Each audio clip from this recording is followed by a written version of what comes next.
You can put it on that box on that chair.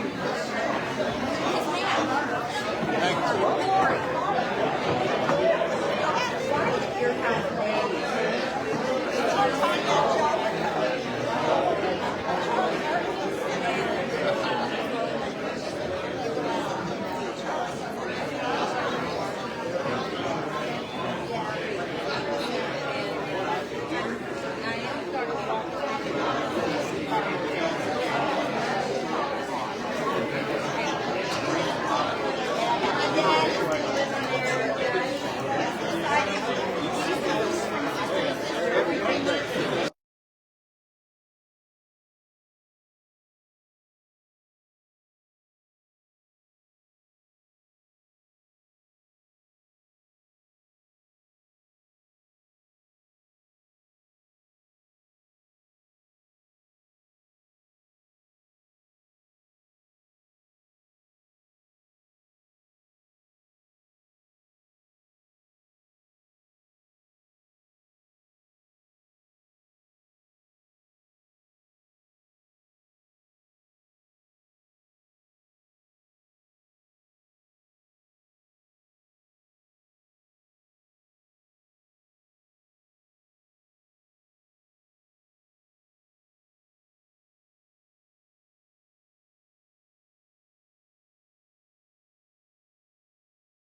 Michael. Michael. Michael.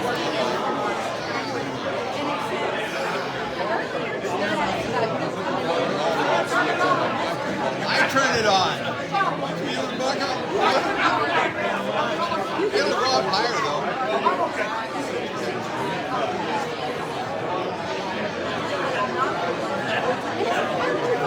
Hello, hello.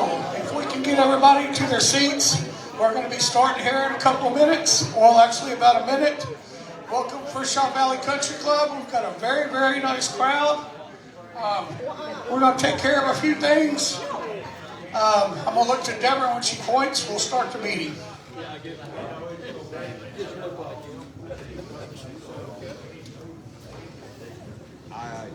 least two, maybe. 11 o'clock. Time to start the meeting? Okay. Hi, I'm Mike. I'm out. Wait, wrong meeting. That's 6 o'clock tonight. Welcome to the Van County Republican Party Candidate Forum. We're going to start off with the invocation and the pledges. So if you may all rise, please.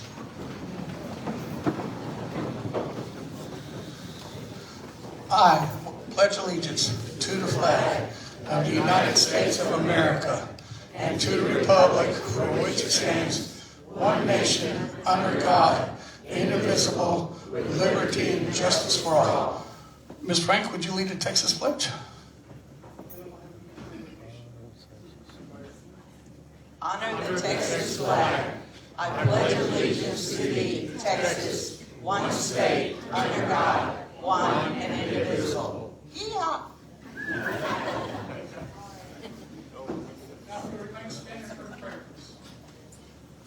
All right, I'm going to give the invocation before the program begins. I got told about it 5 seconds ago, so there's nothing prepared. I figure you to fold your hands, gentlemen, remove your hats. Heavenly Father, we thank you for allowing us to gather here today to listen to all the candidates that are running for our county and state offices. We ask that you keep everyone safe here today and let us make the decision that's the best for our county and our state. In Jesus' name we pray, amen.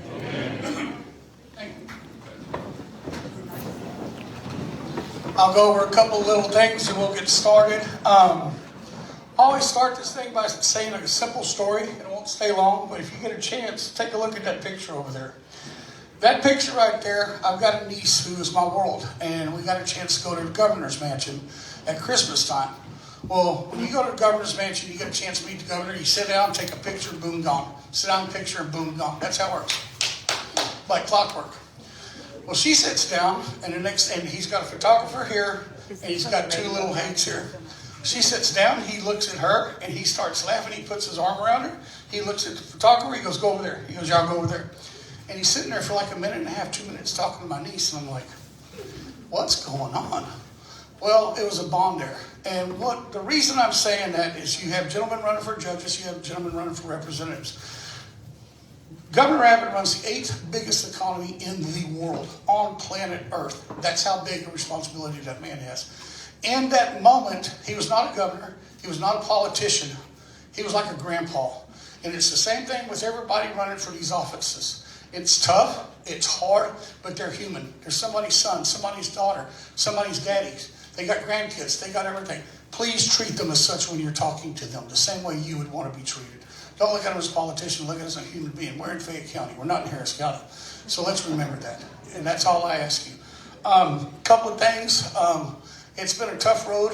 I always like to acknowledge somebody, and that's Miss Deborah Frank. I call her 3 times a day. And I'm like, I'm sorry, I'm calling. She has been my savior.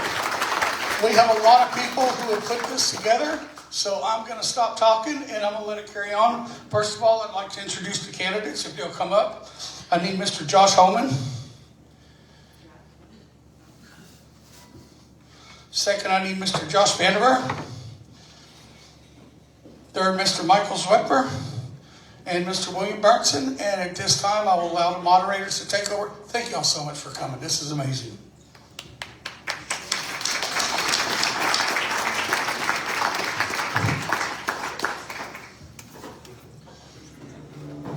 All right, good morning, everybody. My name is Ken Durnell, and I'll be moderating the forum today. I want to thank everybody for coming out, and those of y'all out there in Radio Land listening. It's great to see our community get involved in the political race that's going on here. It's very important, and I appreciate that. I'm going to read the forum rules, and then we'll get on with the show here. All candidates that are participating in this forum are legally permitted to be included in the 2026 Republican Party primary ballot based on current Texas election laws. For no-show candidates who send a representative, we will allow that person to make the opening remarks about the candidate, but not answer questions. For the no-show candidate who sends no representative, the moderator or MC will read their statement or excuse if provided. Candidates should silence all electronic devices when seated for questions. Candidates must focus their responses on their own experience, accomplishments, and qualifications for the office they are seeking. Candidates must not disparage other candidates. If a candidate makes disparaging remarks about another candidate, they will receive one warning. If they continue, they will lose the remainder of their time for that question. With a third attack, they will be removed from the candidate tables. Each candidate must pay attention to timekeeper cards. They will have 3 minutes for opening remarks in ballot order, 1.5 minutes response time per prepared question in ballot order, 1 minute response time for audience question, and 2 minutes for closing remarks. All candidates will be given the opportunity to answer each question. Questions will be repeated for each candidate before their response. Candidates should listen carefully to the questions and answer them completely. They may ask the moderator to repeat the question if needed, but their time will not be extended. The initial question will be addressed to the candidates in ballot order.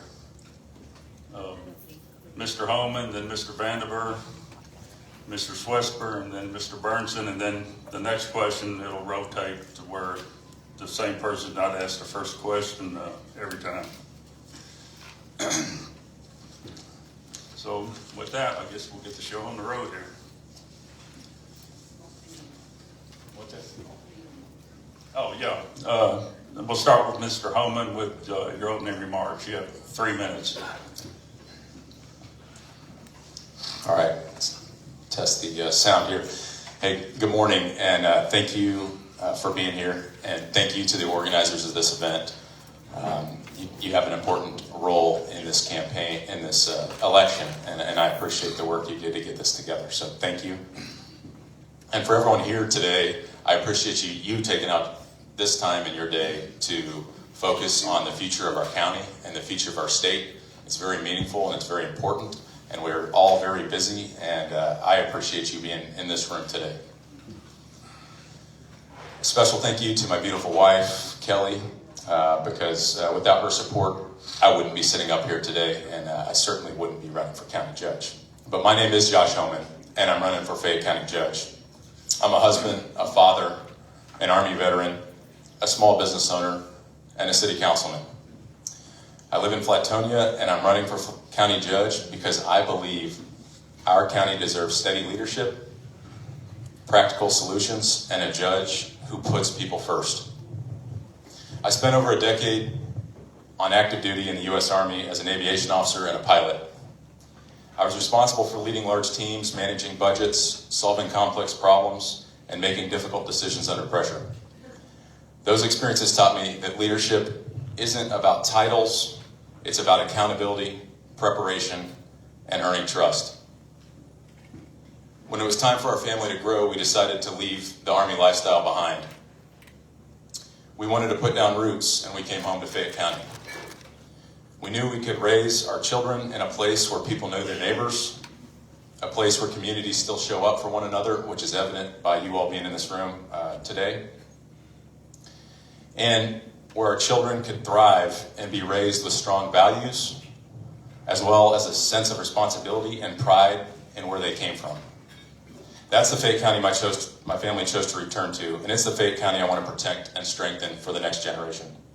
That is the first and most important reason why I'm running for Fayette County Judge. But preserving what makes this county great doesn't happen automatically. It requires leadership that understands how to manage growth without losing identity, progress without sacrificing values, and efficiency without forgetting people.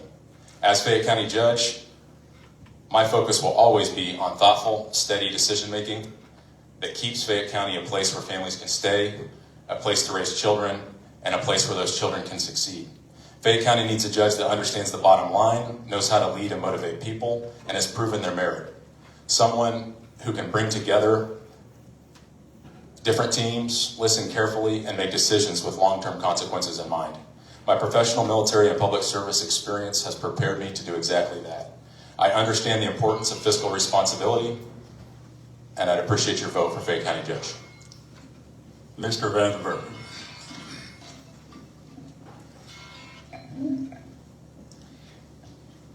Good morning, and I'd like to also thank the volunteers that put this event together, and to the Frisch Valley Country Club for being a gracious host and helping with some last-minute seating arrangements.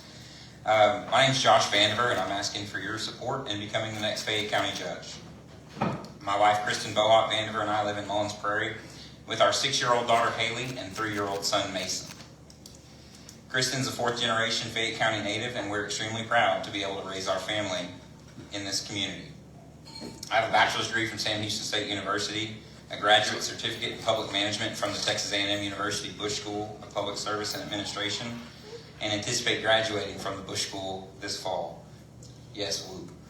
I currently serve as the county's EMS director, as well as in multiple service organizations in the county. I'm the current president of the Rotary Club of LaGrange. I serve on the Greater Fayette Community Foundation's Red Door Fund for Mental Health Council, and I'm the vice chairman of the Capital Area of Texas Regional Advisory Council. Also, as of January, I serve on the Governor's EMS and Trauma Advisory Council's Committee on Disaster Preparedness and Response. In a time where Fayette County faces critical challenges such as managing impending growth, strategic planning, and responding to emergencies, our community deserves leadership built on good judgment, integrity, and a service above self attitude. They deserve a good leader who has a record of being active within our community and one who knows our county's people. I've devoted my career to the preservation of life and more recently to sustaining a vital function of our county government in a fiscally responsible yet high quality manner. Under my leadership, Fayette County EMS has become one of the most respected rural EMS service in our state, while continuously working to minimize our impact on the county taxpayers. I believe public service is about accountability, not about applause. I believe in results and have a proven record of making life and death decisions, executing multi-million-dollar budgets, and leading large teams of employees and building systems that deliver for Fayette County families. The county has a fantastic team of professionals that keep the day-to-day functions of county government running. My goal will be to support them while working to identify ways to improve operational efficiencies and to always put the county's residents at the forefront of my decision-making. I look forward to being able to answer questions asked today and welcome you to reach out to me afterwards if you'd like to discuss any of these issues further, and would like to thank all of my colleagues for running such a professional and kind campaign. The relationship we've been able to build with each other is inspirational. It's how politics in America should work. That's all that I have. Thank you. Is there a representative for Mr. Moreau here that wants to give an opening statement?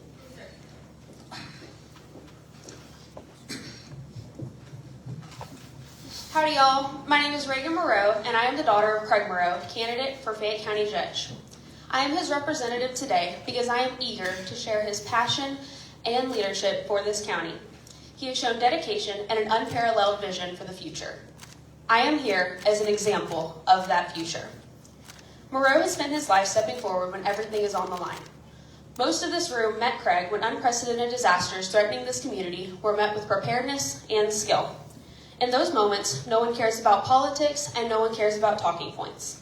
What people need is leadership that is steady, prepared, and experienced. They need someone who will make the right call when seconds matter. Craig has lived those moments, and he believes that county government should be run the very same way. That mindset guides his approach to taxpayer dollars. Families and small businesses in Fayette County don't get unlimited budgets. They make hard choices, they prioritize, and they plan ahead. Craig believes that county government has a responsibility to do the same.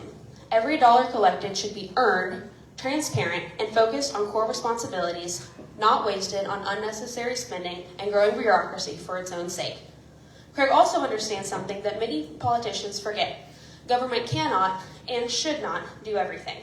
Some of the most meaningful work in Fayette County is being done by charities, churches, and nonprofits. Organizations like our local animal shelter and Habitat for Humanity serve people with compassion, efficiency, and heart. They are closer to the community and they know the needs. And they often deliver better results for less money. As County Judge, Moreau will protect and strengthen these partnerships. Craig's experience is broad and impressive.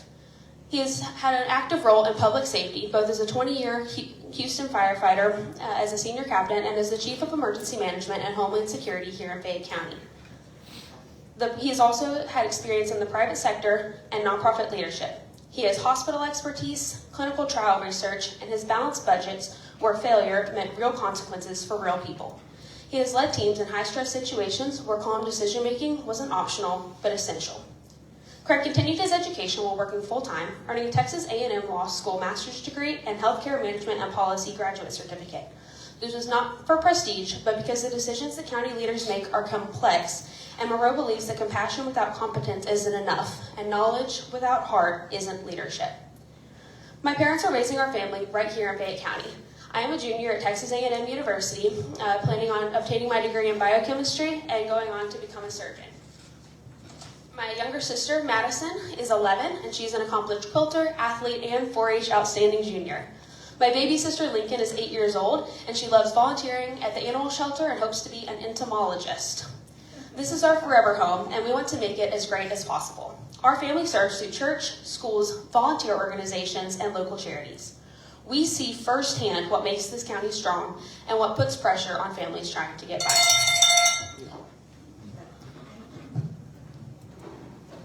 Okay, Mr. Swesper, please. Good morning, ladies and gentlemen. First, let me say thank you to Michael and everyone responsible for putting on today's event, and a special thank you to all of you in attendance today. My name is Mike Swesper. I've been a member of Fayette County since 1977 when my family moved us back home from Houston. My father grew up in the Freiburg High Hill area of Fayette County.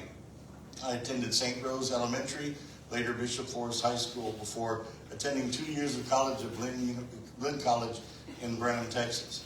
I transferred to Texas A&M and received a degree in agricultural economics with a focus on agribusiness. Fayette County was my home, and that's where I wanted to be. So I turned down several offers to take an opportunity at International Muffler Company in Schulenburg, Texas. In 1995, I began a 30-plus year career at Mid-America Dairymen, now known as Dairy Farmers of America. Throughout my career, I've had firsthand experience with human resources, safety, environmental, quality, logistics, warehouse management, you name it, any part of the business world I've been a part of. I've met personally with the European Union, FDA, USDA, TCEQ, EPA, and the National Labor Relations Board. I sat in corporate boardrooms giving corporate presentations to CEOs of Dairy Farmers of America, Frito-Lay, and PepsiCo. I've drafted several safety emergency action plans. I've led negotiation teams and arbitration teams. So I've got a wealth of business experience that I think will coincide with the responsibilities of the county judge. I also serve currently as the president of Schulenburg ISD School Board, 8 years as a member, 3 years as president, and I've served 20 years as president of Schulenburg Festival Association. My neighbors, Fayette County isn't a secret. The world knows that we're here. So we have two choices. We can either sit back and try and ward off the entities and businesses we do not want, or we can be proactive and go out and search for the ones that we do. Search for businesses and opportunities that coincide with our core values and that will enhance the livelihood of all Fayette County residents. I believe we have to be fiscally responsible. I truly believe there's some opportunities for economies of scale across our precincts and potentially with neighboring counties. I also believe that our emergency management protocols should be driven deeper into our communities and have much more community involvement. The answer and the future for Fayette County lies in the collective voice of its citizens, not the singular voice of the Commissioner's Court. Thank you all. Mr. Burnson. Good afternoon. I'm so thankful and delighted to see everyone here in this level of participation. My name is William Patrick Burnson. and I'm a 49-year-old professional land surveyor. I have a Bachelor of Science degree from Texas A&M in Corpus Christi, and my beautiful and talented wife, Brianne, is with us today, and I can't thank her enough for all her fabulous support. We have 6 children together, ages 8 to 21. All of them were born here, and the 4 that can work are working in this community. They are the reason that I do what I do, and I'm determined that they will know good governance in Fayette County. What distinguishes me from the rest of the candidates is my substance and my commitment to transparency. Transparency is not just a word for me, but something that I have been putting into action for over 4 years now. I haven't just been going to Commissioners Court meetings. I have been participating in the decision-making process, asking questions, prompting discussion, sharing recordings of meetings, and impacting public policy in a profound way. Imagine how effective I would be with a vote on Commissioners Court. It's not just 4 years of holding government accountable, but 4 years of developing a vision and a long-term plan for the future of Fayette County government. Rather than focusing on what I have done or publishing brief talking points, I have published 7 lengthy and detailed public policy papers describing my platform. And if you have not read them, I highly encourage you to go to my website at williamburnson.com and read every single one of them. I have shared my philosophy on limited government, sovereignty, and conservatism. I have talked about transparency, accountability, citizen participation, the need for meaningful public discussion, responsiveness to citizens, recording of meetings, town hall meetings, and mayor's council. I shared my budget philosophy, comparing the conserve and save mindset of a businessman versus the tax and spend mindset of a bureaucrat, how nickels and dimes add up to millions, and how to improve the incremental budgeting process by using zero baseline budgeting. I have discussed the need to increase our fund balance to save for emergencies and major capital improvement projects such as the jail and justice center. I have described how county financial accountability and oversight works, the need for financial transparency for non-governmental organizations, the checks and balances of the financial oversight between the auditor and the treasurer. I have proposed regulatory clarity, including of code of ordinances, updating the subdivision regulations, flood damage prevention regulations. I have shared my analysis of the tax rate, per capita spending, and population growth. I am a principled conservative who will always tell you what I believe and not just what I want you to hear. Thank you. Thank you. All right, we're going to move on to some questions here. We have some prepared questions, and then we're going to take a break in a little while, and the audience will fill out. There's some index cards. I don't know exactly where they're at, but okay. And the audience will be able to write some questions down, and then we'll ask the candidates that. So we're going to start with our prepared questions, and first go to Mr. Holman. In order of importance, what are the 3 most challenging responsibilities of the county judge position? So for me, I start with the things that the county judge can control. Okay, because I could say there's a lot of things that the county judge might want to do. There's a lot of things that maybe some folks think the county judge can do, but the reality is it's a team sport. And one of the most important ways, which would be the number one, the important ways that a county judge can lead is lead in thought, lead in priority, and lead with direction. And the way you do that is through leadership skills that aren't reliant on having direct authority over someone you're trying to influence. It's influencing somebody to move in a direction that would be positive in nature for the county. And how that looks is creating a culture within the county government, in the county apparatus, that focuses on the people and focuses on the direction that the county needs to be going. So that would be number one. The second thing is really ensuring and providing the thought leadership to ensure that Fayette County is growing the right way. And that doesn't mean getting in the way of business. That doesn't mean getting in the way of different enterprises. What that means is providing the framework from which the county can move forward. And then third is ensuring that we maximize our resources and we do the most with every dollar, and that taxpayers' funds are not wasted, they're not spent on frivolous things, and that we're getting the best value for every dollar that we spend. Thank you. Okay, Mr. Vandenberg, explain, in order of importance, what are the three most challenging responsibilities of the county judge position? You have a minute and a half. I would say in order of importance, the county judge is the statutory emergency manager for the county and is responsible for emergency response. So supporting your sheriff's office, your municipal police departments, your EMS services, and your county fire departments is of paramount importance. And making sure that not only are you contributing financially to the success of those endeavors, but that those contributions are being used fiscally in a fiscally responsible way. Second thing is financial stewardship, and as people have said and are correct in saying, you're one vote in a 5-person board of directors, and so you can't do that without establishing relationships and working and advocating for the things that you believe are right when it comes to county finances. I think there's a lot of opportunity for improvement in how we make those budget decisions and how those packets are put together and how we strategically form budgetary priorities and a long-term strategic plan.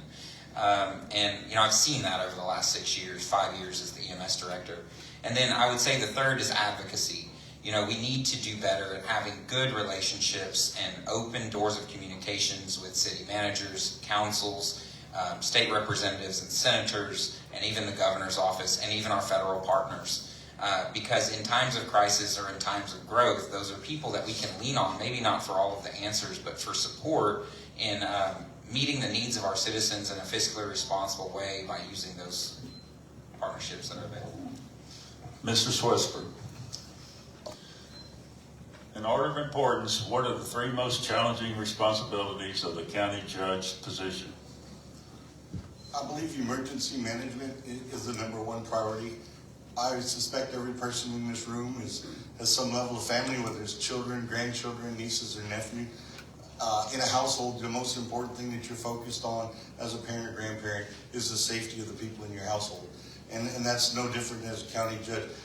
We need to protect our citizens. And again, so I said in my opening statement, that our safety protocols need to be driven deeper into our community. Everyone should know what to do and what our protocols are. They need to be more citizen driven. Second is financial responsibility. We have to be responsible with the taxpayer money. And like I said, I think there's some opportunities for economies of scale across our precincts and potentially with neighboring counties, which leads me into the third one, and that is cohesiveness.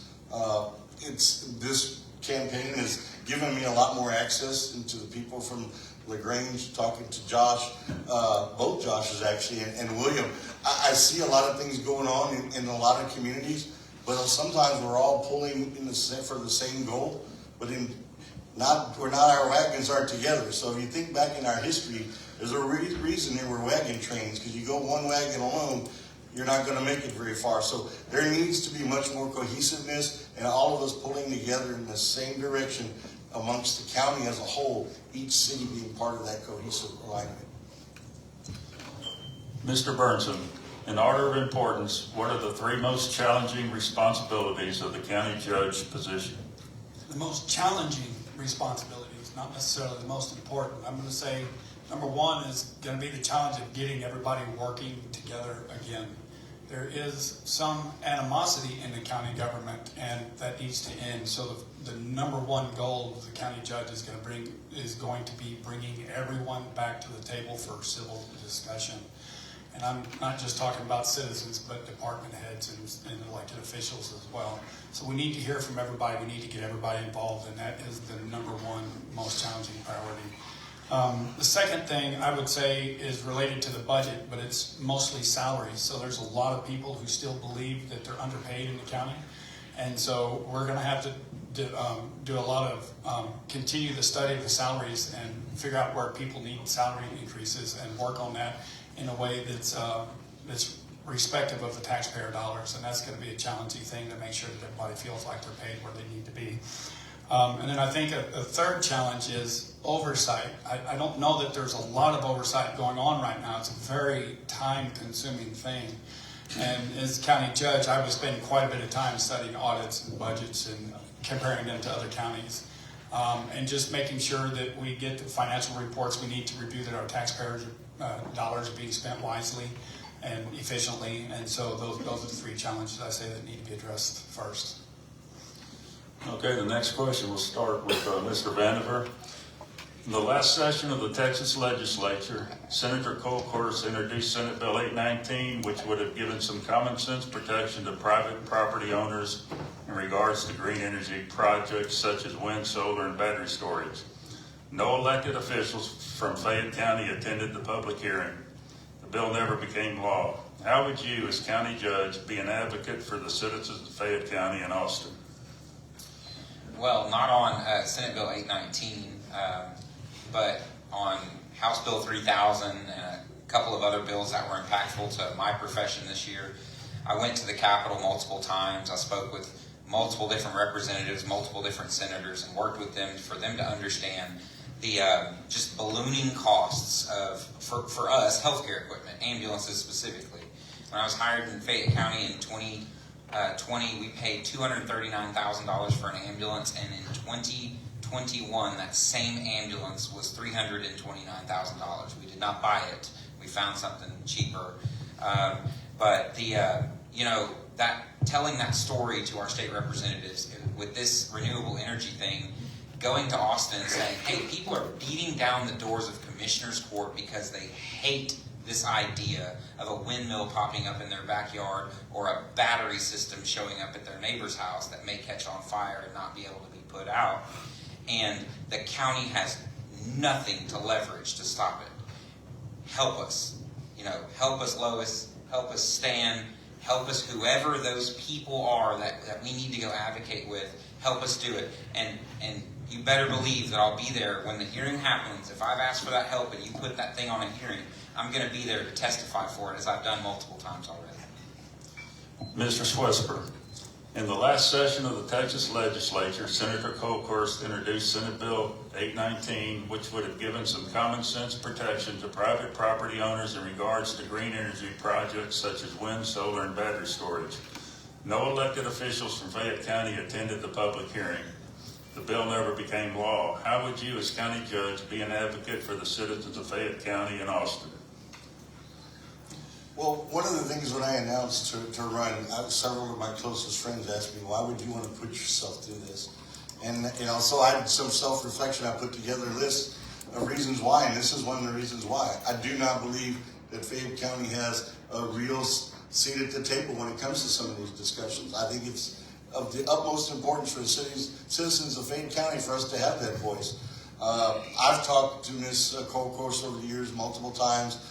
Last year, facing problems with the school between ourselves, Flatonia, LaGrange, several of the other school districts, I actually reached out to Ms. Colcourse and Mr. Kitzman, and we actually had a little forum in Flatonia. Met with Mr. Kitzman to talk about some of our concerns, because we have to do that. We have to cultivate those relationships with whoever our representatives are. And that can go one of two ways. Hopefully you can cultivate a positive relationship. They're under a lot of strain. Everybody wants a seat at the table. Sometimes you have to be a pest, and I have no problem being a pest. You can ask some of my closest friends. If I'm committed to something, I will be there. And that's one of the things that we have to do as a county. We have to have a voice. We can't sit and take what's given to us. We have to go out and strive to attain it ourselves. Mr. Burnson, in the last session of the Texas legislature, Senator Colcourse introduced Senate Bill 819, which would have given some common sense protection to private property owners in regards to green energy projects such as wind, solar, and battery storage. No elected officials from Fayette County attended the public hearing. The bill never became law. How would you, as county judge, be an advocate for the citizens of Fayette County and Austin? Advocacy on behalf of the citizens is one of the most important roles of the county judge, whether it's at the state level or locally. I have experience, I've been to the Capitol, I've participated in hearings, I've met representatives and senators before, and I've done lobbying for private property rights at the state Capitol. Advocacy, whether it's water, chemicals in the river, or sound pollution, there's many areas where the county just doesn't really have any control over anything, but you always have the advocacy and the political power of the office. The county judge there's only 255 chief executives in the state, and the county judge is one of them, and it's quite a bully pulpit to stand behind and advocate for the citizens. So whether it's at the state level or locally, for instance, when the oil and gas company had created a sound nuisance out in Fayetteville, there was nothing really the county could do about that except politically lobby those who were causing the pollution. And they found, I think, some kind of resolution for that project, but it was another opportunity for the county judge to advocate on behalf of the citizens. Regarding private property rights, that goes both ways. So I want to say for sure I do not support the green energy scams in any way. I do support the people's right to do what they want on their own private property, so long as it does not interfere with the rights of their neighbors to enjoy their property. And thank you very much. Okay, next question will be, oh, I'm sorry, okay. In the last session of the Texas legislature, Senator Colcart introduced Senate Bill 819, which would have given some common sense protection to private property owners in regards to green energy projects such as wind, solar, and battery storage. No elected officials from Fayette County attended the public hearing. The bill never became law. How would you, as county judge, be an advocate for the citizens of Fayette County and Austin? So I think most important is you got to understand the community. What is important to the community? What's important to the people of the community? And that doesn't just come from our own personal echo chambers of the people we talk to on a daily basis. That comes from being connected to the community. That comes from understanding the issues in the community. And what I can tell you is that community is far more diverse in what those issues are than I think a lot of us give it credit for. When you're speaking to somebody from the very north of the county or the very south of the county, there's very real issues, but they're not necessarily the same. So that's number one. Understand what the issues are in the county. Number two is I understand the role of county judge. So after the administrative roles, as specified in the Constitution, and after the judicial roles, the next role is really as a representative and as an advocate. So that is, in my mind, the third role of the county judge. And I understand that in order to be a good advocate, you've got to go where that discussion is happening. And in this case, it was Austin. And then lastly, I've got a track record in the military with working with different agencies, three-letter agencies, different services, different branches. But regardless of the organization, people are people. And connecting with people doesn't really change, but it may look different from one meeting to another. But understanding how to speak, how to influence, and really how to connect with people is vitally important for all the reasons that I just said. Thank you. Okay, next question. Let's start with Mr. Swesper. How often and for what reasons have you attended commissioner court meetings? I haven't attended many commissioner court meetings. I would say over the past 10 years, maybe a handful, because of my responsibilities at my current job. Getting off for the county commissioners meetings is not something that's conducive with my schedule. So I will have to say I give Mr. Bernstein credit for that. I probably viewed more county commissioner court meeting in person. I shouldn't say in person. On tape that he's shared. What I try and do is make sure that I communicate with my local officials that are on the commissioner's court. Make sure I read the local newspapers, Fayette County Record, and the Schulenburg Sticker, and try and go back and review the minutes of the meetings. Mr. Burnson, how often and for what reasons have you attended commissioners court meetings? I started attending commissioners court meetings in August of 2021. That was when I started my first campaign for county judge. I didn't make every single meeting, but starting in early January, I've been to most of them, but I've been to nearly all of them since late 22, and I've been recording them and putting them on my website. The purpose for doing this is twofold. Number one, I'm very concerned about transparency, and I want to hold my government accountable. And so the best way to do that is to go to the meetings and participate in the decision-making process. And so it occurred to me, I should record these meetings and share them with the public. And there's been a number of times that my recordings have had an impact on county policy. Also, I want to say it's not just about going to commissioner's court, but it's also developing relationships with elected officials. And so If everyone in this room does not know who their commissioner is, I suspect you find out who they are, and I recommend that you have regular conversations with them. So I'm very good friends with my commissioner, Jason McBroom, and I work with him repeatedly. We talk before meetings often, we talk after meetings often. So it's not just participating and sitting in the meetings, but actually participating in the conversations and providing wise counsel. And so I highly recommend that everybody do more of that. Thank you. Okay, thank you. The next question. Oh, I'm sorry.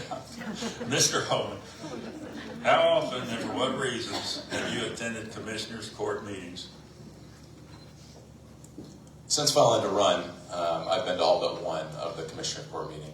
Before that, not frequently at all. But I think what's important to understand is there are a number of ways to understand what's happening in the community. And what I would advocate for as county judge is that we realize that some folks are able to get to many commissioner court meetings. Some folks may not be able to based on schedule, based on handicap, based on other limitations, age, etc. And so one of the things that I've proposed to be more accessible and more open as a government is a three-pronged plan. The first is to circulate and occasionally hold commissioners court outside of the courthouse in off-site locations. And really, I think that'll increase engagement throughout the county. It'll give people buy-in, and it'll be symbolic that the whole county is not in LaGrange. And it'll exercise a contingency operation of occasionally leaving the courthouse to conduct business. The second is to stream. I do advocate for a polished and professional quality streaming of the Commissioners Court meeting for the reasons that I just said. When you have a 3-month-old on your lap, it's difficult to go to the Commissioners Court meeting. When you're handicapped, it's difficult to go to that meeting. I want people to be informed. And the third is really communicate with technology on a regular basis. People should understand how their Commissioners Court and how their county judge is going to communicate with them, and they should know where that is. Mr. Vanper, how often and for what reasons have you attended commissioners' court meetings? Well, over the last 5 years, I've probably read every single agenda. That might be a little bit of an exaggeration, but I've attended pretty much commissioners' court, probably 3/4 of the commissioners' court hearings in that time. General purpose that I'm there is I oversee a department with an almost $5 million budget that brings in almost $300,000 in revenue to the county. I'm responsible for 40 employees and a very critical aspect of county government all over the county. So I go to keep the commissioners aware of what's going on within our department, of where we're sitting financially, of where we're sitting, in our 4,300 calls a year that we run as an EMS system. But further, kind of to Josh's point, the other Josh's point, I think we do need to do a lot better as a county government at making commissioners' court accessible to people that are in the professional space or that just can't make it to court. People should have more opportunities for engagement, and I think we should definitely make that a priority. But it's been truly rewarding in this job to see, as part of my function of my career, to be able to see how county government operates and how we execute the things that we're expected to do by the county citizen. All right, the next question will start with Mr. Burnson. Considering any personal, financial, or property investments, will you commit to avoid any financial transactions which would represent a real or perceived conflict of interest if you are elected? Did you repeat that question, Okay. please? Considering any personal, financial, or property investments, will you commit to avoid any financial transactions which would present a real or perceived conflict of interest if you are elected? Yes, I would. And I'm not sure exactly how I can elaborate on that, except that, we're pretty simple folk, and we don't have a lot of investments, and we're certainly not investing in real estate, so we don't have any conflicts there. My surveying business, we do work for the county from time to time, but it's very little, and I don't think that would be a conflict. And I am very concerned with oversight, and so as much as possible, I'm going to want to. I don't even know how to answer that question, quite frankly. It's pretty simple. Maybe I should just say yes and move on. That's what I'll do. Thank you. All right, Mr. Holman, Considering any personal, financial, or property investments, will you commit to avoid any financial transactions which would present a real or perceived conflict of interest if you are elected? Yes, I will. But I want to point out one statement in that question, and that's perceived or real. I think that's important. Certainly, benefiting financially from office is not only wrong, but it's really deplorable if you think about it. But even if you don't, if there's a perception that a public servant, this goes beyond county judge, but if there's a perception that a public servant is benefiting financially from their office, we lose trust.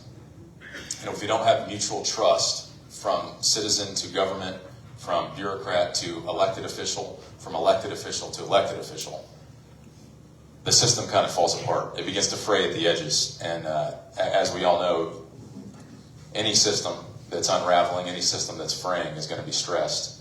And that's just a stress that we don't need in government. And that's not how a public servant serves people best. So the answer to the question is yes. And I acknowledge that both real and perceived are important components of avoiding that. Thank you. Mr. Vandenberg, considering any personal, financial, or property investments, will you commit to avoid any financial transactions which would present a real or perceived conflict of interest if you are elected? Yes, period. Also, every elected or appointed official in the state of Texas that serves on a board that handles tax dollars has to file a yearly disclosure of their potential financial conflicts of interest, as well as attend training for the Open Meetings Act and the Public Information Act. So I don't buy that there's any excuse for an accidental conflict of interest. Personally, I don't subscribe to that. I think when you look at probably a lot of state, but also federal lawmakers, when you see the discrepancy between their salary and the gains in their net worth yearly, it's pretty disgusting, especially when they can't even balance the federal budget that they're there to manage. So, again, yes, kind of period, and there are mechanisms in place to ensure that this is policed a little bit. Mr. Swesberg, considering any personal, financial, or property investments, will you commit to avoid any financial transactions which would present a real or perceived conflict of interest if you are elected? Absolutely. And there's not a whole lot I can say that these other gentlemen haven't, other than I believe that when you accept a position of leadership, trust has to be your paramount characteristic. So I would, and like Mr. Holman said, it's not just about reality, it's about perception.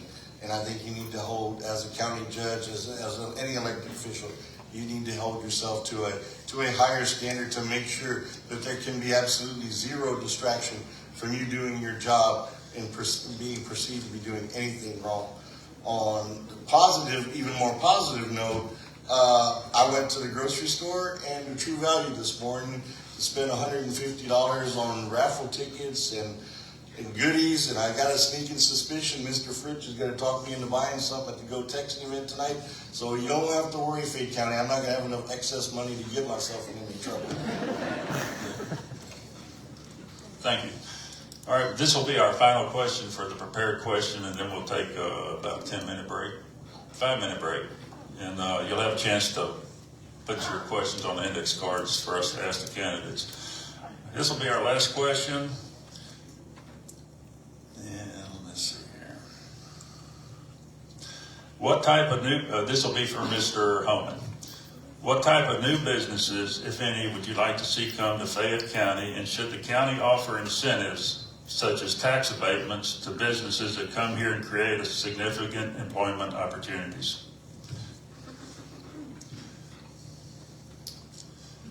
I believe that the market largely decides what businesses should be in an area, how well those businesses will do, and whether many of those businesses will be supported. I think it's my belief from a high level that when we over incentivize or over subsidize or over encourage the development of certain businesses, it pushes out businesses that maybe would have come along without that government action, and potentially sets up a situation where we're incentivizing someone to ultimately fail. And so I'm skeptical of that. I think there is a place for some of that type of action, but we got to be very careful about what we do, because it has consequences, and it's not just the obvious consequences in the first year. The second part of the question, if I remember it correctly, is create jobs and create prosperity. That's a little bit subjective. You can, if you've looked around at newspaper articles and things where municipalities or counties or states are doing that kind of thing, a data center creates jobs on the construction side, but there's really not a whole lot of jobs that are created on the back end. And so that would be an example of something that I would not be trying to attract to Fayette County. It looks good up front, possibly, because all these people are going to get put to work, but the reality is the residuals are near minimal, or very minimal. Thank you. Mr. Vandenberg, what type of new businesses, if any, would you like to see come to Fayette County, and should the county offer incentives such as tax abatements to businesses that come here and create significant employment opportunities? I kind of agree with what Mr. Homan just said, as far as the free market should dictate what kind of businesses are attracted to our area. As far as those tax abatements and those strategies that are used to incentivize business, I think you have to do a really good objective cost-benefit analysis as to, is the loss in tax revenue from that abatement going to be paid in full, or is it going to have a good enough return on its investment to justify doing so? And in some cases, there's clear evidence that that cost versus benefit works out, every time. And in some cases, we find that the government really likes to twist and to cherry pick language in those laws and those strategies to be able to kind of do what they want to do. And I think that's the real thing that you have to avoid when you start playing these kind of shell games with taxpayer dollars. You really need to understand that what you're doing is effective and is going to have a good payout for your citizens, or you just need to step away from it and let the free market handle itself. Mr. Swesper, what type of new businesses, if any, would you like to see come to Fayette County, and should the county offer incentives such as tax abatements to businesses that come here to create significant employment opportunities? Well, first, I think that should be a community decision.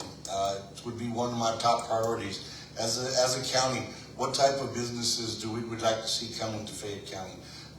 But from my personal standpoint, not so much a business, but housing. I know that housing for a lot of people is a problem. I know for a fact it's a problem in Schulenburg.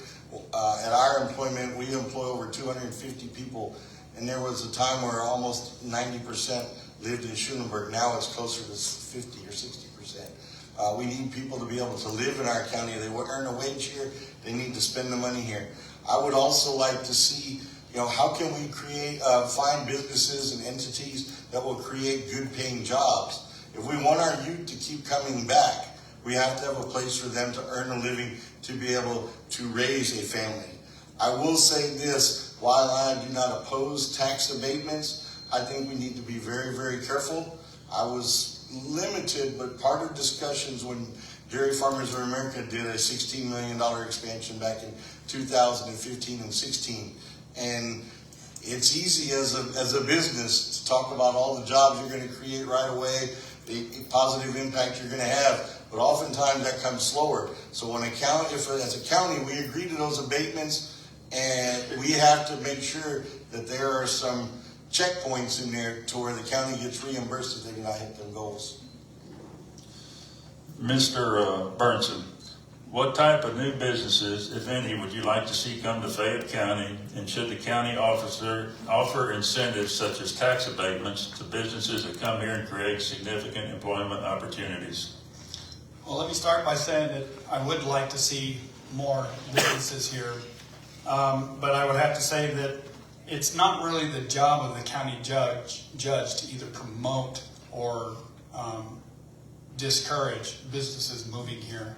it's up to the community. And as county judge, it would be my responsibility to be prepared for whatever growth is coming.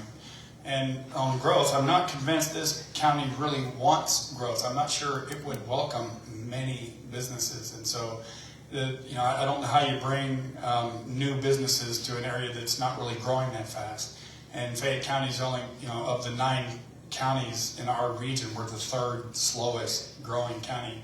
So I don't know how you promote businesses in an environment that's like that. But on tax abatements, so the county is required to consider all tax abatements that come before the court. And a tax abatement doesn't cut taxes. Almost every project that comes increases the property on the tax rolls. And so an abatement just means they won't pay full taxes, but they will pay more taxes.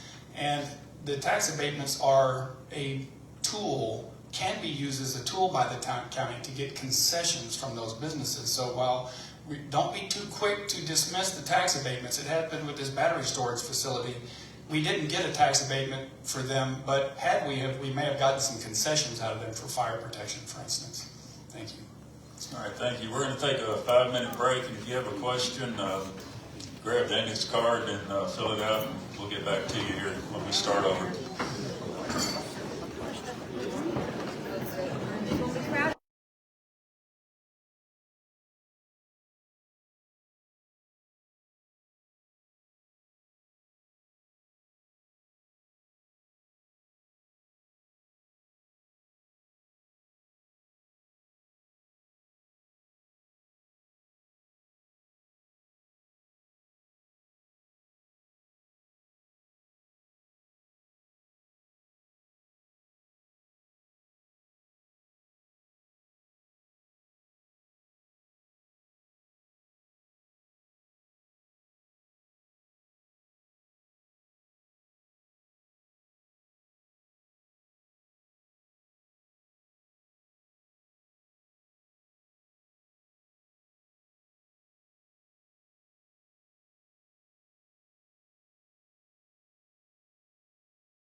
On track.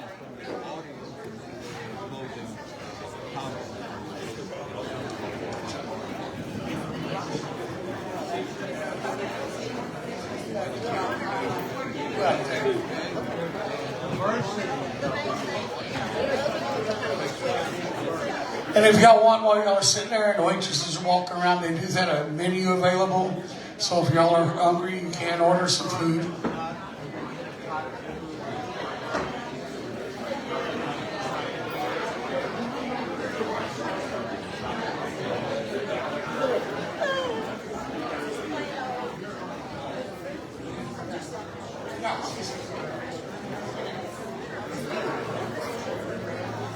I always joke around with everybody before we start, trying to make it a little lighthearted. What are you? I'm a miracle. This is my miracle. When she was born, she weighed 1 pound 11 ounces. She spent 6 months in the NICU. I still remember bathing her as a baby, and it would make me cry because the scars on her back, because she was so small they couldn't put IVs in her, so they cut scars and cut her open and put arteries. And she is my angel, and she's the one in that picture over there. And I told y'all that the governor, when she sat down, all of a sudden he stopped and he looked at her and he reached out and he put his arm around her. And what'd you ask him? Can you get Big Don on the phone? She asked the governor, can you get Big Don on the phone? That's the first thing she told the governor of Texas. So anyways, I just want to introduce my little miracle. Y'all are doing a good job. So keep it up. All right, we'll get started here with the audience questions, and we'll be starting with Mr. Vanderbilt. You have 1 minute to answer these questions. In a rural county like Fayette, many essential services from volunteer fire departments to mental health and workforce training are delivered through nonprofit organizations. As county judge, how would you strengthen partnerships with these groups? Well, as I mentioned earlier, I serve on the Greater Fayette Community Foundation's Red Door Fund for Mental Health, and so this has been near and dear to my heart for several years. Thank you. It's one of the most important things that faces rural America. All of the mental health facilities exist in urban areas, big urban areas, and so we're lucky here. We have good partnerships in our community between the Fayette County Sheriff's Office and Bluebonnet, the local mental health authority, and nonprofits like the Greater Fayette Community Foundation and others. And we're in a very good position. And I would just sustain the work that I'm already doing and continue advocating for and supporting those organizations and understanding the problems and the opportunities that they face and working as a community to address them. Mr. Swesper. In a rural county like Fayette, many essential services from volunteer fire departments to mental health and workforce training are delivered through nonprofit organizations. As county judge, how would you strengthen partnerships with these groups? Well, as Josh stated, we have a major mental health crisis in our county. It's not just Fayette County, but it's across Texas. If you're involved in any of the school districts, you know it starts at a very young age. My personal opinion, as county judge, I would like to create some type of ministerial alliance. I know I'm sure each city has their own ministerial alliance, but I think as a county, we need to bring our churches together. Let's get them involved. Let's get them to help with some of the funding. I will also tell you there's a lot of grant money out there for things like fire departments, for workforce solutions. We need to be taking advantage of that money. There's a lot of money spent all over the state, all over the United States. And some of that money needs to come to Fayette County. We just have to go out there and get it. Mr. Burnson, in a rural county like Fayette, many essential services from volunteer fire departments to mental health and workforce training are delivered through nonprofit organizations. As county judge, how would you strengthen partnerships with these groups? As county judge, it's always very important. Again, we're back to the advocacy thing. So the first thing to do is you have to have communications with these folks. You have to know who the organizations are. You have to communicate with them, coordinate with them, find out what services they have to offer, and then just keep a list. And a lot of times these organizations need funding as well, and I do support funding for nonprofit organizations to the extent that they are providing a government service. And so in some areas, and I'm thinking about victim advocacy right now, there's many nonprofits that do that work, and they come asking the county for money every year, and I would support doing that so long as we have proper financial oversight and accountability on those funds. It's not just all about funding, it's about funding and just knowing who they are and what services they provide and having a Rolodex of numbers that you can call. And then there needs to be a way to coordinate them throughout the county, and that's something we'll have to work on. Thank you. Mr. Holman, in a rural county like Fayette, many essential services from volunteer fire departments to mental health and workforce training are delivered through nonprofit organizations. As county judge, how would you strengthen partnerships with these groups? Well, I'm thankful for those groups, and I'm thankful for all the nonprofits that provide critical services to the people of our county. There's more than really we could possibly, by no means am I going to call anybody out by name because there's so many great ones. But first off, I think it's to acknowledge that what they do in our county is important. And with giving it that importance, prioritize bringing them in as part of the team. They're not just an organization showing up and asking for money, although that does happen. They're part of the team, and they're part of the fabric, again, of our community. And so treating them as team members, treating them as stakeholders in this project that is our county, that is an important step. And with that priority comes that communication. And, communicating with not only the leaders of that organization, but understanding what it is that motivates them, understanding what it is that they need, and understanding what it is and what the service is that they provide to our community. Thank you. Next question, we'll start with Mr. Swesper. What is your stance on data centers in Fayette County?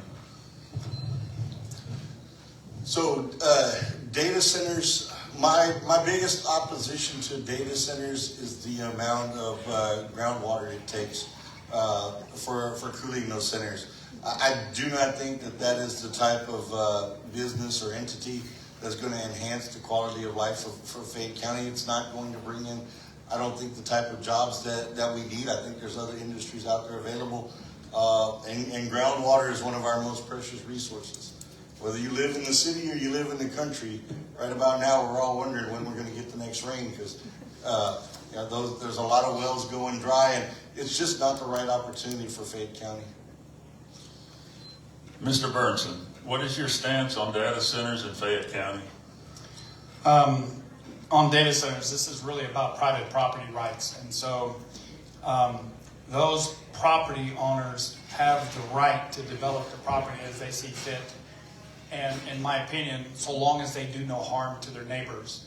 And so I can't imagine that the harm a data center does during normal operations, other than perhaps the water consumption, and that is a concern.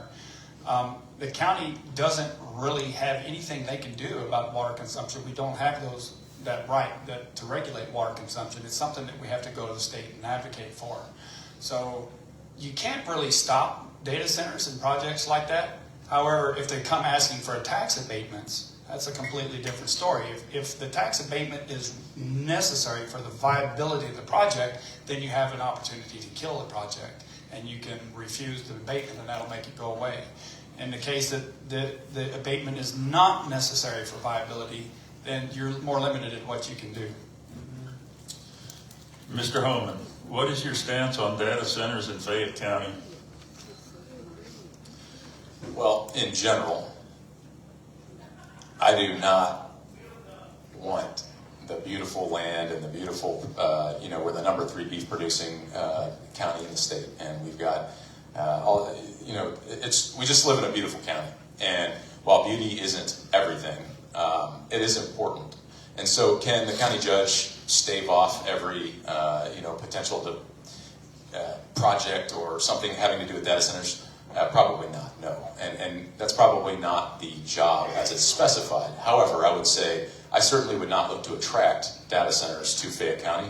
I've seen what happens when counties do that. There's a large Google one on I-35 that I've actually been on site, and it is not beautiful. It doesn't really produce very many jobs. It's very resource intensive, And frankly, I just don't think it's the kind of growth that we would, certainly not the kind of growth we'd be courting or incentivizing to come to Fayette County.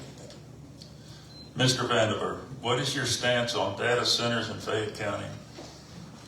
I personally feel as if it's not the kind of growth that we need to be pursuing. Our family raises cattle. You know, we have land out in the county. We're very dependent on water.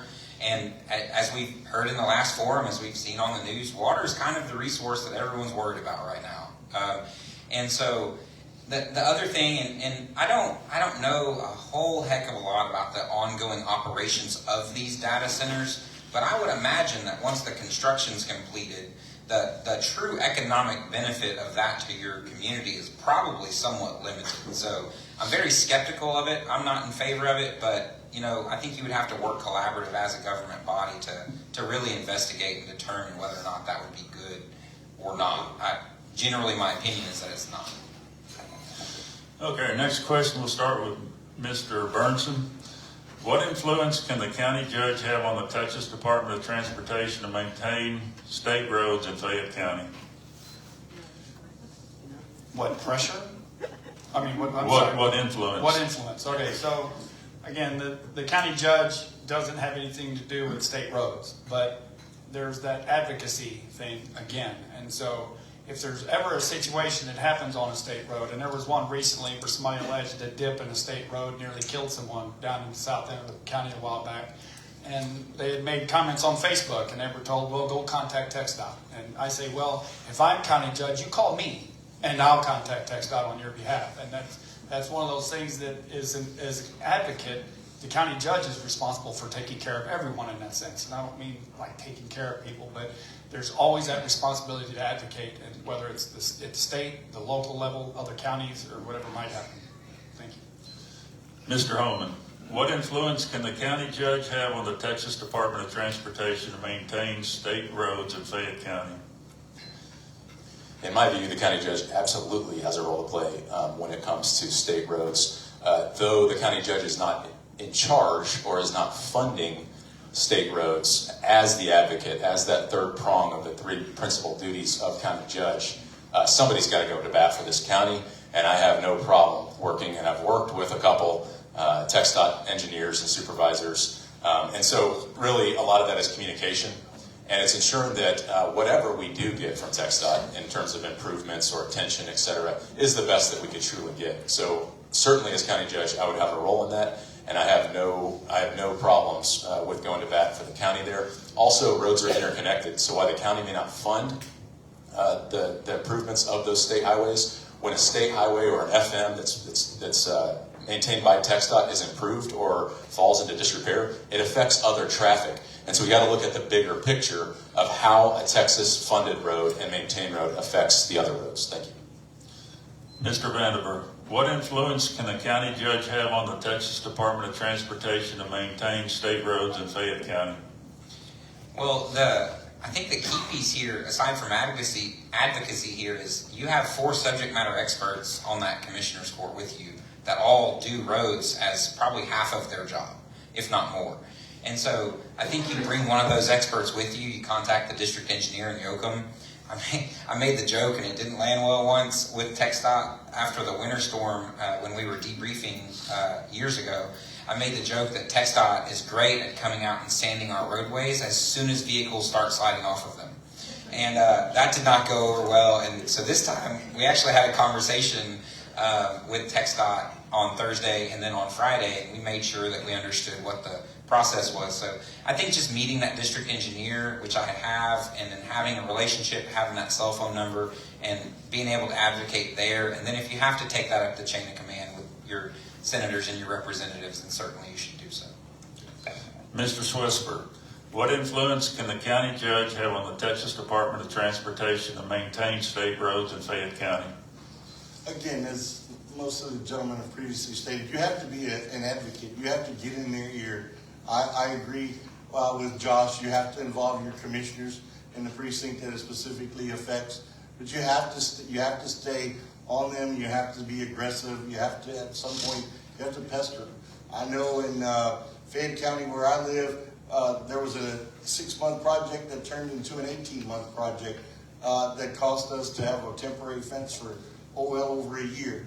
And I was in there as an individual for almost 8 months of that process. And I can promise you, I'm not getting a Christmas card from TxDOT anytime soon.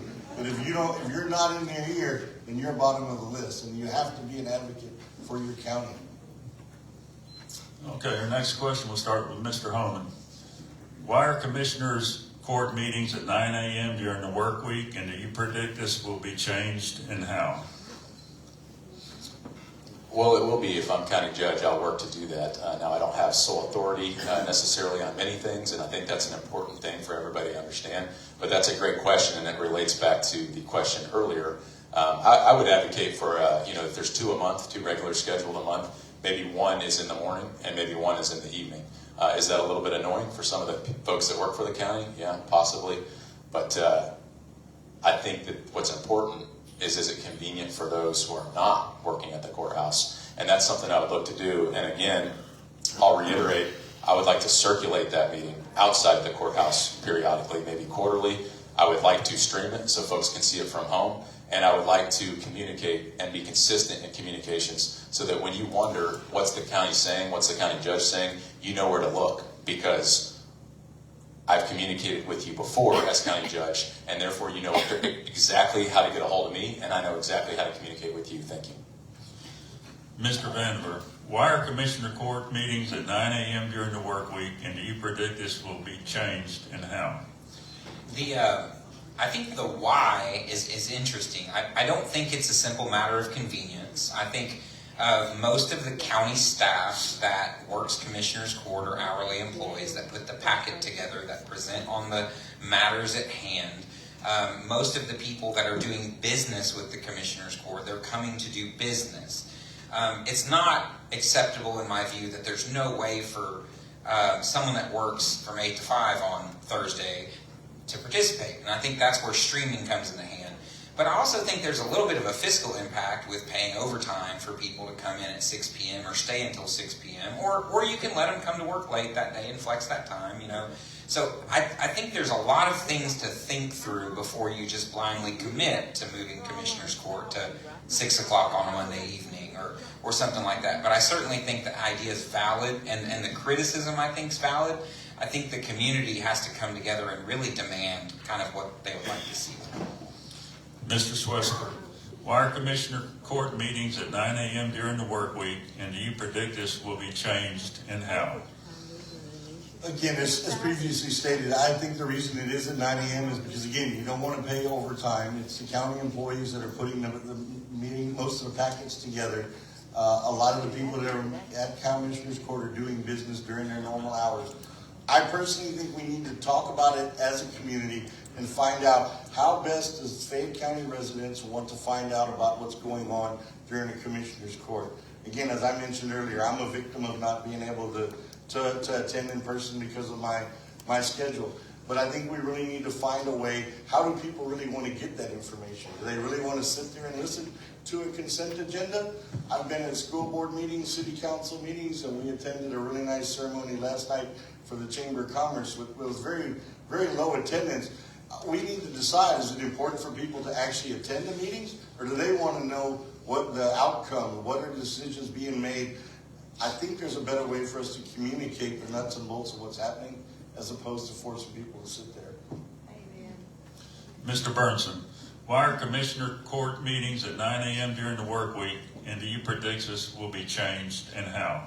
The meetings are during the workday because county employees are full-time employees. It's unlike city council and school board meetings where those folks, they don't get paid for what they do. They don't have hours, and they do those meetings after hours. So it would be an inconvenience for county officials to meet afterwards. You have to pay salaries and all that sort of stuff. And it's actually been tried before. Tom Hudson requested that they have some meetings in the evening, and nobody came but Tom Hudson. So the real question is, who's going to participate in these meetings? I generally oppose live streaming because that would discourage in-person participation. I would promote recordings instead.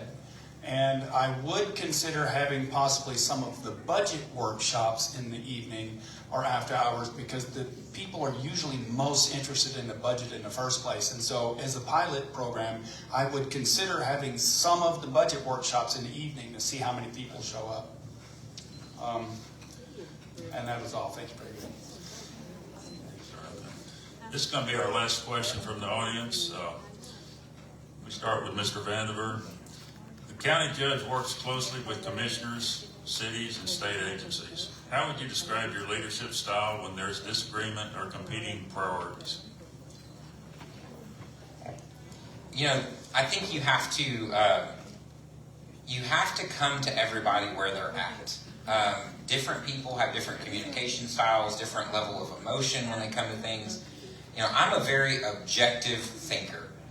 In our field, sometimes, you know, when you're in a critical situation, as you know, there's not always time for please, thank you, and sorry, you know, when you're working through things. But in a business setting, that's a little bit different. And so I think you have to advocate for your idea. You have to assert yourself. You have to let your opinions and the reason behind them, the why, you have to let that be known.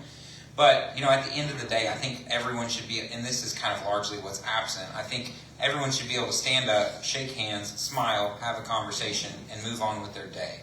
The disagreement doesn't have to be the theme of our personal relationship. It's just something we disagreed on. And so that would kind of... Okay. Mr. Schwesper, the county judge works closely with commissioners, cities, and state agencies. How would you describe your leadership style when there's disagreement or competing priorities?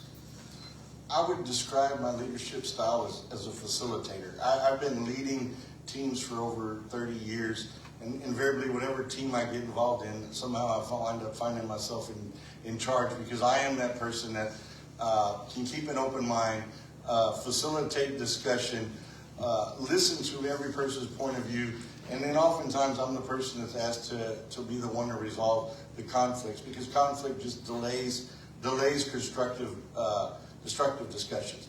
The other thing I think that helps me is I've only got two feelings, and if you can find one of them to hurt, good luck to you. I do not take things personally, and you can't take things personally. You have a common goal. You have to work towards it. Mr. Burnson, the county judge works closely with commissioners, cities, and state agencies. How would you describe your leadership style when there is disagreement or competing priorities? First, it's very important to have a thick skin when you're having these conversations with people, and to not be easily offended. It requires a lot of humility as well. It's important, and this is one of the most important jobs of the county judge, is to facilitate discussion. And so you have to bring the people together, and they're not all going to have the same opinion. And it's his responsibility to make sure that the discussion is civil and that everyone feels safe in sharing their opinions. Facilitating this, I am, believe it or not, I can be very diplomatic and I can be a peacemaker. So I have served on committees for a number of years, and the places that we serve, you know, there's a lot of opinions. And so it's very important to listen to what people have to say, to be a good listener, to hear them out, and to consider all sides, and to give everybody the space they need to say what they believe. Thank you. Mr. Holman, the county judge works closely with commissioners, cities, and state agencies. How would you describe your leadership style when there's disagreement or competing priorities?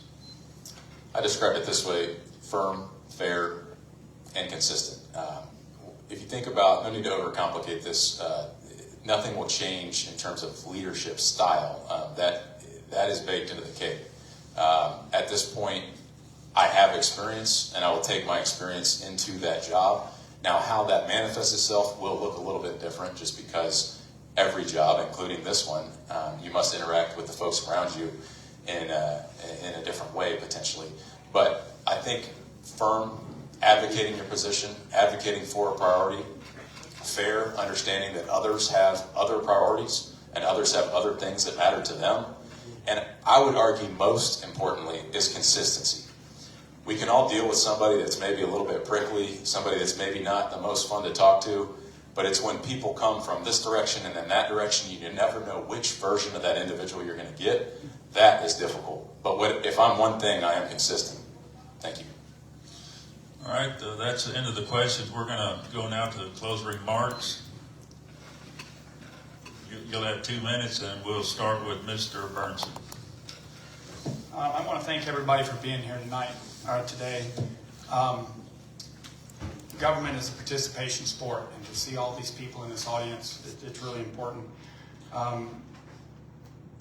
I believe in the fundamental purpose of government is to secure the God-given inalienable rights of its citizens. I believe that limited government increases liberty and freedom and leads to prosperity. I'm not a politician. I am a humble servant. The most important job of the county judge, and this bears repeating, is to facilitate discussion, and not just between officials, but you got to be inclusive with the community as well. And so you will have to take steps to make sure that the citizens can participate in their government. Those with dissenting opinions need to feel safe in sharing those opinions. The county judge is an advocate for the people, whether it's advocating at the state level or at the local level. Sometimes people just need help and it's someone to talk to. And so the county judge is there for everyone for all reasons. Just even when helping somebody who's in need. But the county judge, it's very important for them to be fair and impartial and just, and for all citizens, not just the few or the privileged. And so we need to look to the underserved in society as well. I'll remind you that government is of, by, and for the people. And that courtroom belongs to the people and not to those who are working there.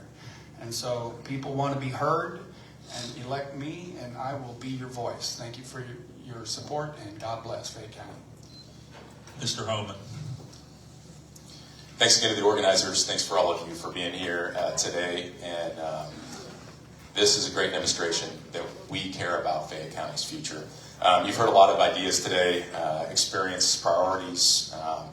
And as you think about this race, I'd ask you to consider what kind of leadership you want guiding Fayette County in the years ahead, potentially on issues that are not yet known. My life and career have been centered on responsibility and service. In the Army, I learned how to lead people, manage resources, and make difficult decisions. Always understanding that those decisions have real consequences, not just on people, but on their families and their very lives. And I think that's an important perspective to keep in mind. As a small business owner, I've seen firsthand how government decisions and government actions affect families, jobs, careers, communities. And my family loves Fayette County because of what makes it special. And that's our values, our sense of community, and the way we look out for one another. I'm running for county judge to protect those things while also ensuring our county is prepared for growth and for the challenges ahead. That means thoughtful leadership that manages growth without losing our identity, progress without sacrificing the values that I just described, and efficiency without forgetting that the people are who we're here to serve. The county is nothing without its people. It means fiscal responsibility, transparency, and collaboration with the Commissioners Court, county employees, first responders, and community leaders. Fayette County needs a judge who understands the bottom line, can bring people together, and is willing to make steady, fair decisions with long-term health of the county in mind. My military professional and public service experience has prepared me to do exactly that. I care deeply about this county, and I want my children to thrive here. I'd be honored to earn your trust, your support, and please consider me on March the 3rd. God bless you, and God bless Fayette County. Thank you.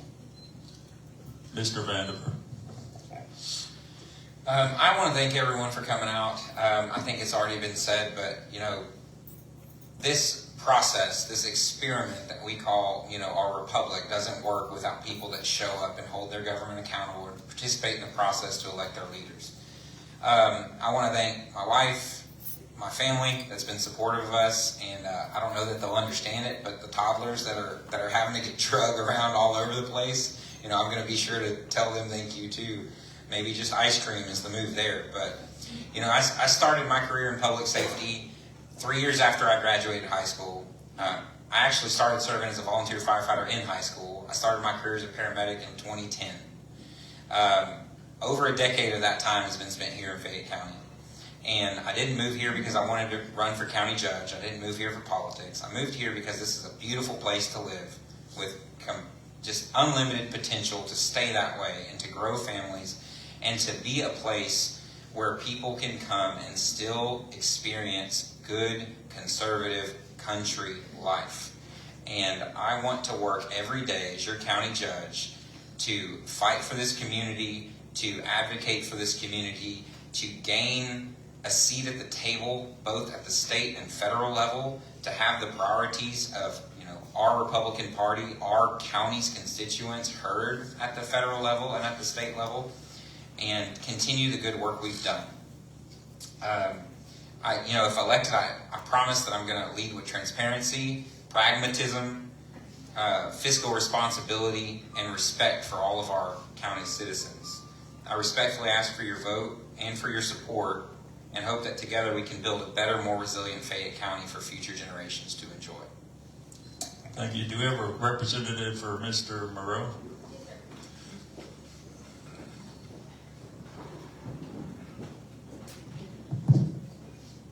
This is a room full of people that want to make informed decisions about their vote at the polls. While my dad could not be here today, I encourage each and every one of you to do the research to make sure that you are representing all candidates when you make your choice.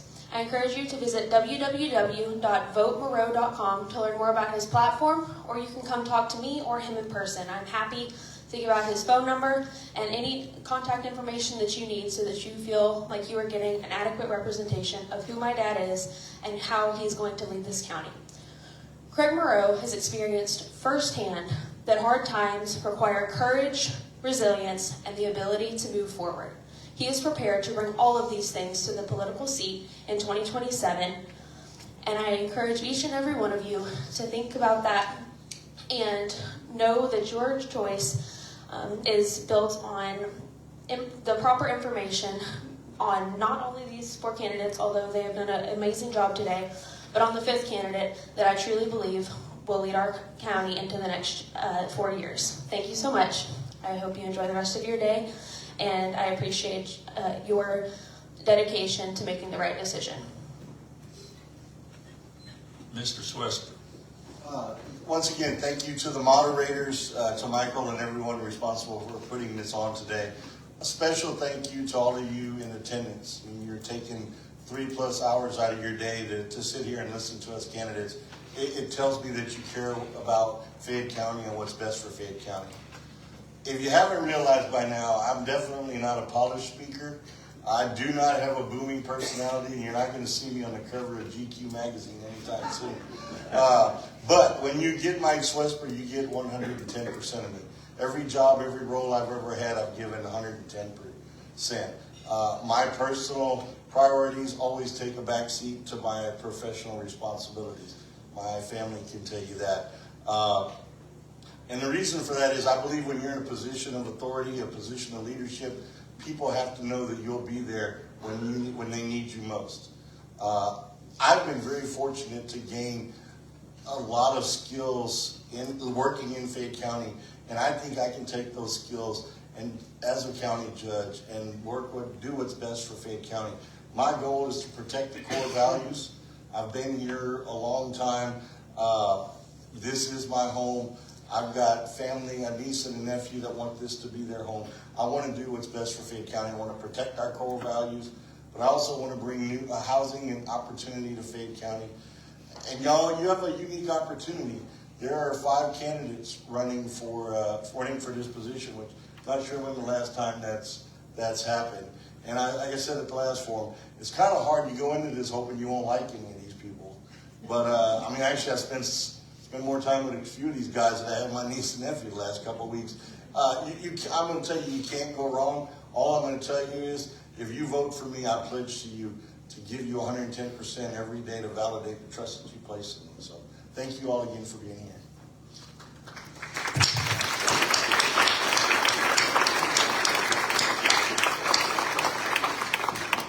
Thank you, candidates. Now, get out of the way. We got to go for our next segment. Real quick, they wanted me to tell you that the kitchen does close at 2 o'clock. So if you're hungry, put your order in. No. Yeah. Okay. And if I could get Mr. Giesman and Mr. Kitzman up here, I'll make something short and sweet, and we're going to keep going. These two men are running for your state representative. They've got a tough job. Something I don't give speeches, but something I'm going to ask y'all. I went to a deal. I've learned when you get in this, you have a lot of training. And so I went to training one weekend, and it was the Secretary of State did it. And then the next day was the Republican Party of Texas. Well, Secretary of State gives you all the rules. And the next day, the Republican Party of Texas says, forget what they say, you're going to do what we say. So it's never in line. But here's the deal. The Secretary of State is the rule of Texas. That's what these men are here, and that's how they're qualified as candidates. When they are running a state representative, you're going to disagree. Can y'all quiet down a little, please?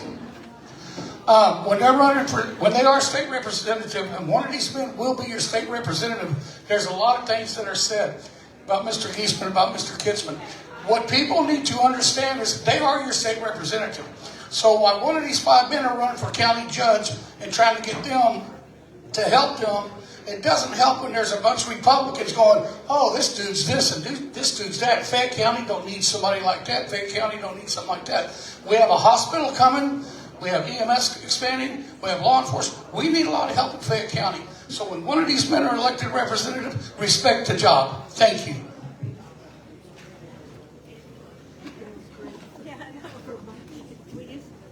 All righty, we have just a little gap here between the start of the next segment. Let's find out here with Mrs. Franklin. Is this open? Okay. Kim had to step away, but let's go ahead and get started with the 3-minute opening statements. We'll start with Dennis Giesman. Okay, for anyone here that doesn't know me, I'm Dennis Goose Giesman, and we need to keep Texas, Texas. That's my theme.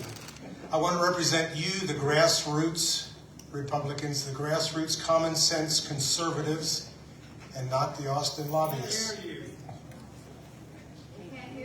Okay? I want to represent you, the grassroots common sense conservatives in this district. The district covers 6 counties, and not the Austin lobbyists. My nickname has been Goose since I was a young kid. So when I was growing up and in high school and college and in the Air Force, a lot of people didn't even know my first name was Dennis. So I actually have that on the ballot as Dennis, quote, Goose Giesman. And it worked great also when I was in the Air Force because I was a fighter pilot in the Air Force for 20 years. And so having Goose as the call sign was good, but I was Goose way before Top Gun. They might have actually even stolen that from me, I don't know. But as far as that goes, after high school, I went to the United States Air Force Academy in Colorado Springs. I got a degree in engineering, and I want to just emphasize what our motto was, and I think it still is that way. The 3 things it says: integrity first, service before self, and I want to hang my hat on that, and excellence in all we do. So I was a fighter pilot for 21 years, and we settled in Flatonia. We've lived in Flatonia for 30 years. I was involved in politics in Flatonia. For 12 years, was on city council and the mayor, and we ran a business, the Ollie Hotel, if anybody's familiar with the old Ollie Hotel in Flatonia. We ran that. My wife was, her middle name is hospitality. My middle name became hotel maintenance. So far, I feel like we have the grassroots. I think we've hit Charles and I have hit 5,000 doors. We've already hit every, I think that we can make it to every church picnic, every fireman's fundraiser. And the 2 issues that I see keep coming up now are property taxes and spending at the state, and the Islamization. That keeps coming up, especially in the last couple of months. So I want you to decide today who is telling the truth. I want you to decide who is best to represent you, and I trust you to do that. My life is about service, and I want to serve you. Thanks. Mr. Kitzman. Good morning, and thank everybody for being here, and especially the folks listening at home on the radio. This is a testimony to Texas at its best right here in Fayette County, Texas. You may recall that Fayette County is part of Stephen F. Austin's original colony, and this district, House District 85, represents the essence of Stephen F. Austin's original colony.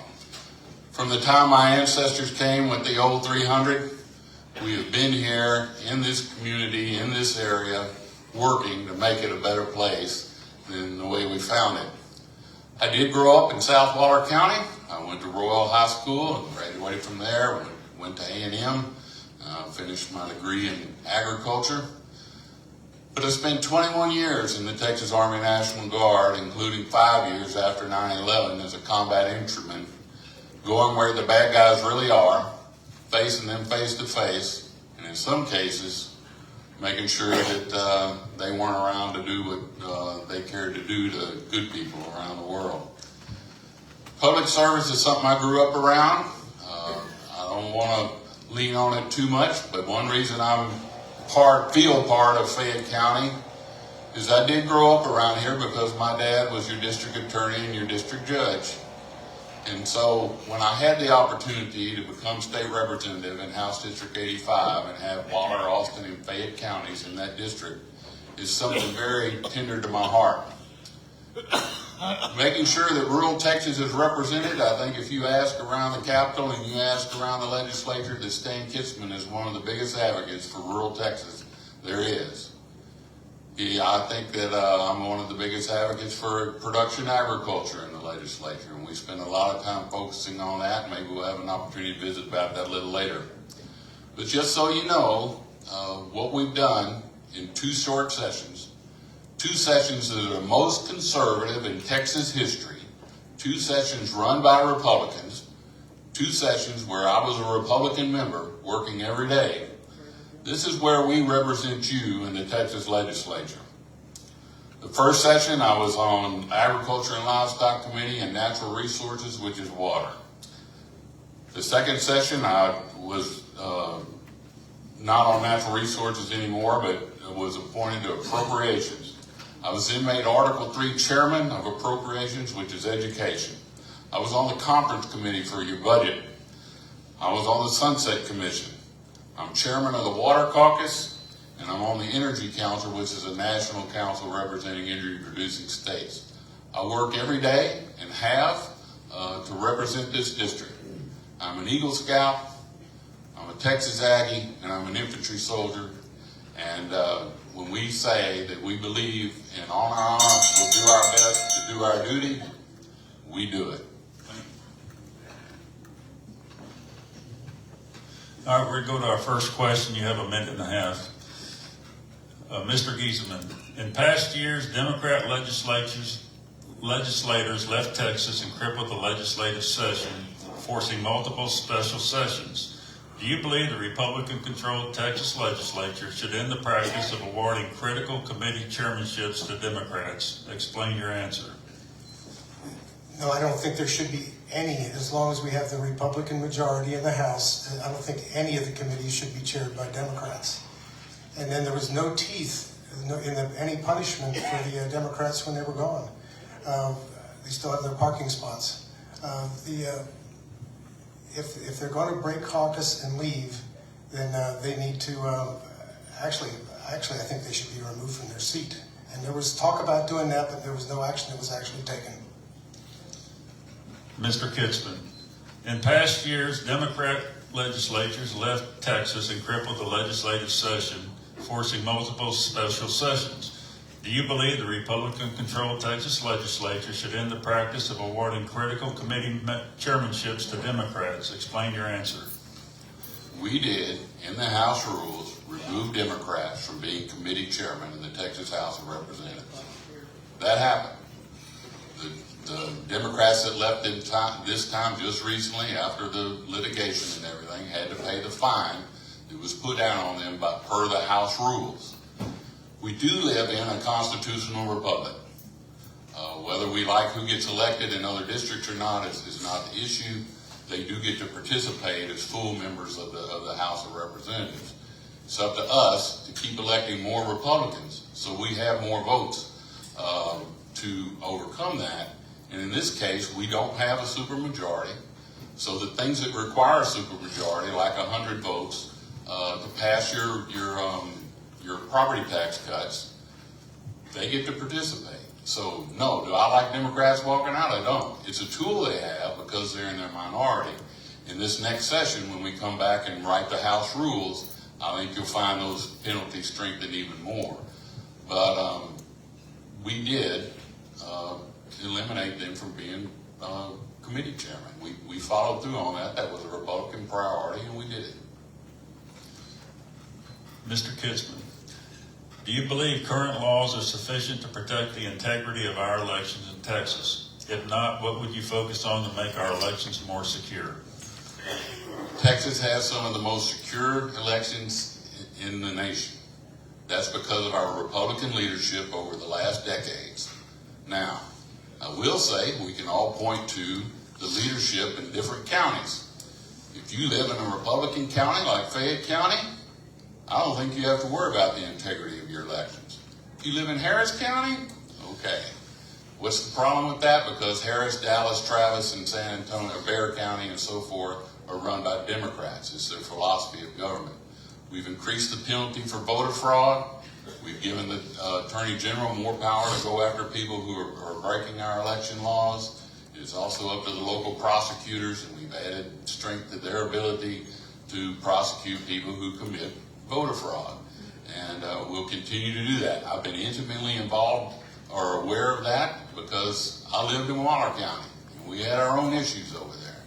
I don't worry about Waller County today like I did before, but that's because me and a lot of other good Republicans were there to help get things changed around in there and elect better leadership. Texas has strong voter integrity laws.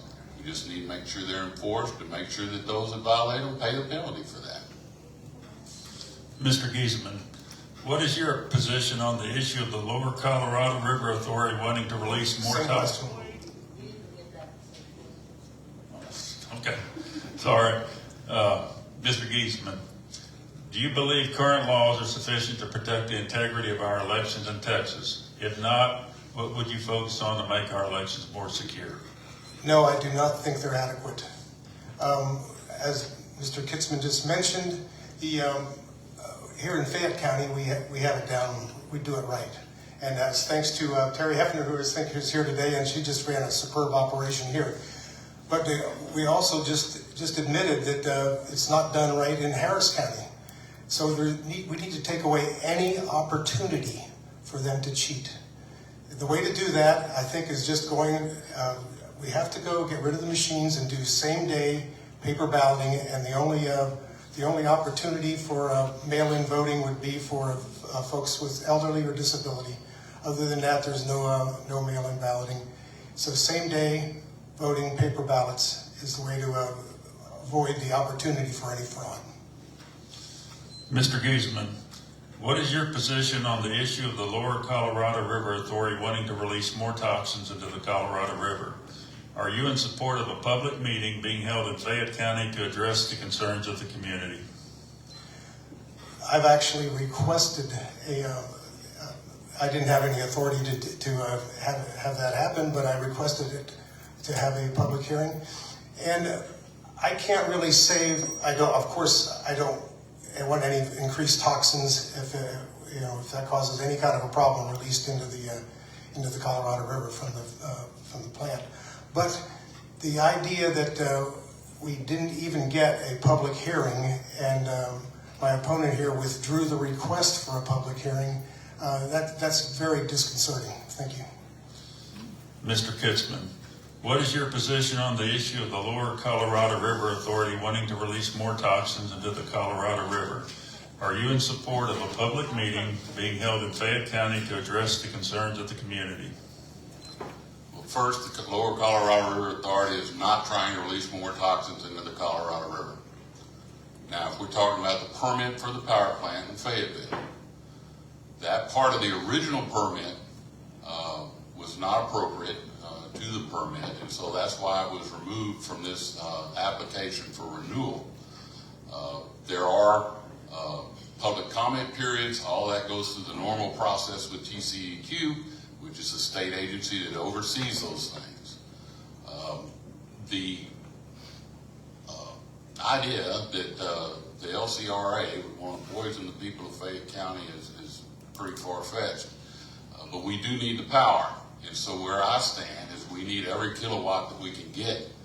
And what happens is these applications are exploited by the radical leftists and environmentalists to try to at least inhibit or make it cost prohibitive for the permits or cost the taxpayers even more money. Or if they got their real wish, it would shut down the whole plant. That's not what I'm about. That's why we withdrew that application. We didn't want that to become a show for the far left. But the LCRA is going to continue to provide power for us and provide the tax base for us and do what we need to do to take care of the citizens of Fayette County. Okay. Our next question be to Mr. Geetzeman. No. Mr. Kitzman, I'm sorry. Do you agree with the rule which allows the Republican House members to meet in private caucus to choose the Speaker of the House? Will you commit to supporting the choice of that caucus? The caucus is an organization of members. Any caucus that we have in the House, so like I'm chairman of the Water Caucus, that's people who are interested in water, and they join that to talk about that common issue. The Republican Caucus is the same thing. That's a private issue among the members of the House of Representatives and those Republican members. You can choose to join the Republican Caucus or not. But the debate in there is a lot like family issues. We go in and hash out our differences, talk about what's going on, and so we come up with the best leadership and the best course of action for the Republicans in the House of Representatives. And I'm not going to tell you it's not, well, it doesn't have any bloodshed, but it can get pretty burly sometimes. But that's what the Republican Caucus is about. It's not a public meeting. It's so that the Republican members can go in there, talk privately about what their issues are without repercussion, and be able to bring forth to the people of Texas the most positive result for the caucus. And that includes choosing a speaker that would deliver, again, the most conservative session in Texas history. Mr. Giesemann, do you agree with the rule which allows the Republican House members to meet in private caucus to choose the Speaker of the House? Will you commit to supporting the choice of that caucus? I agree with it, and I would commit to supporting the choice of that caucus. My opponent left the caucus and voted with all the Democrats to select the Speaker of the House. In a very basic summary, I would say that if you put on the red jersey, you need to play on the red team. That's it.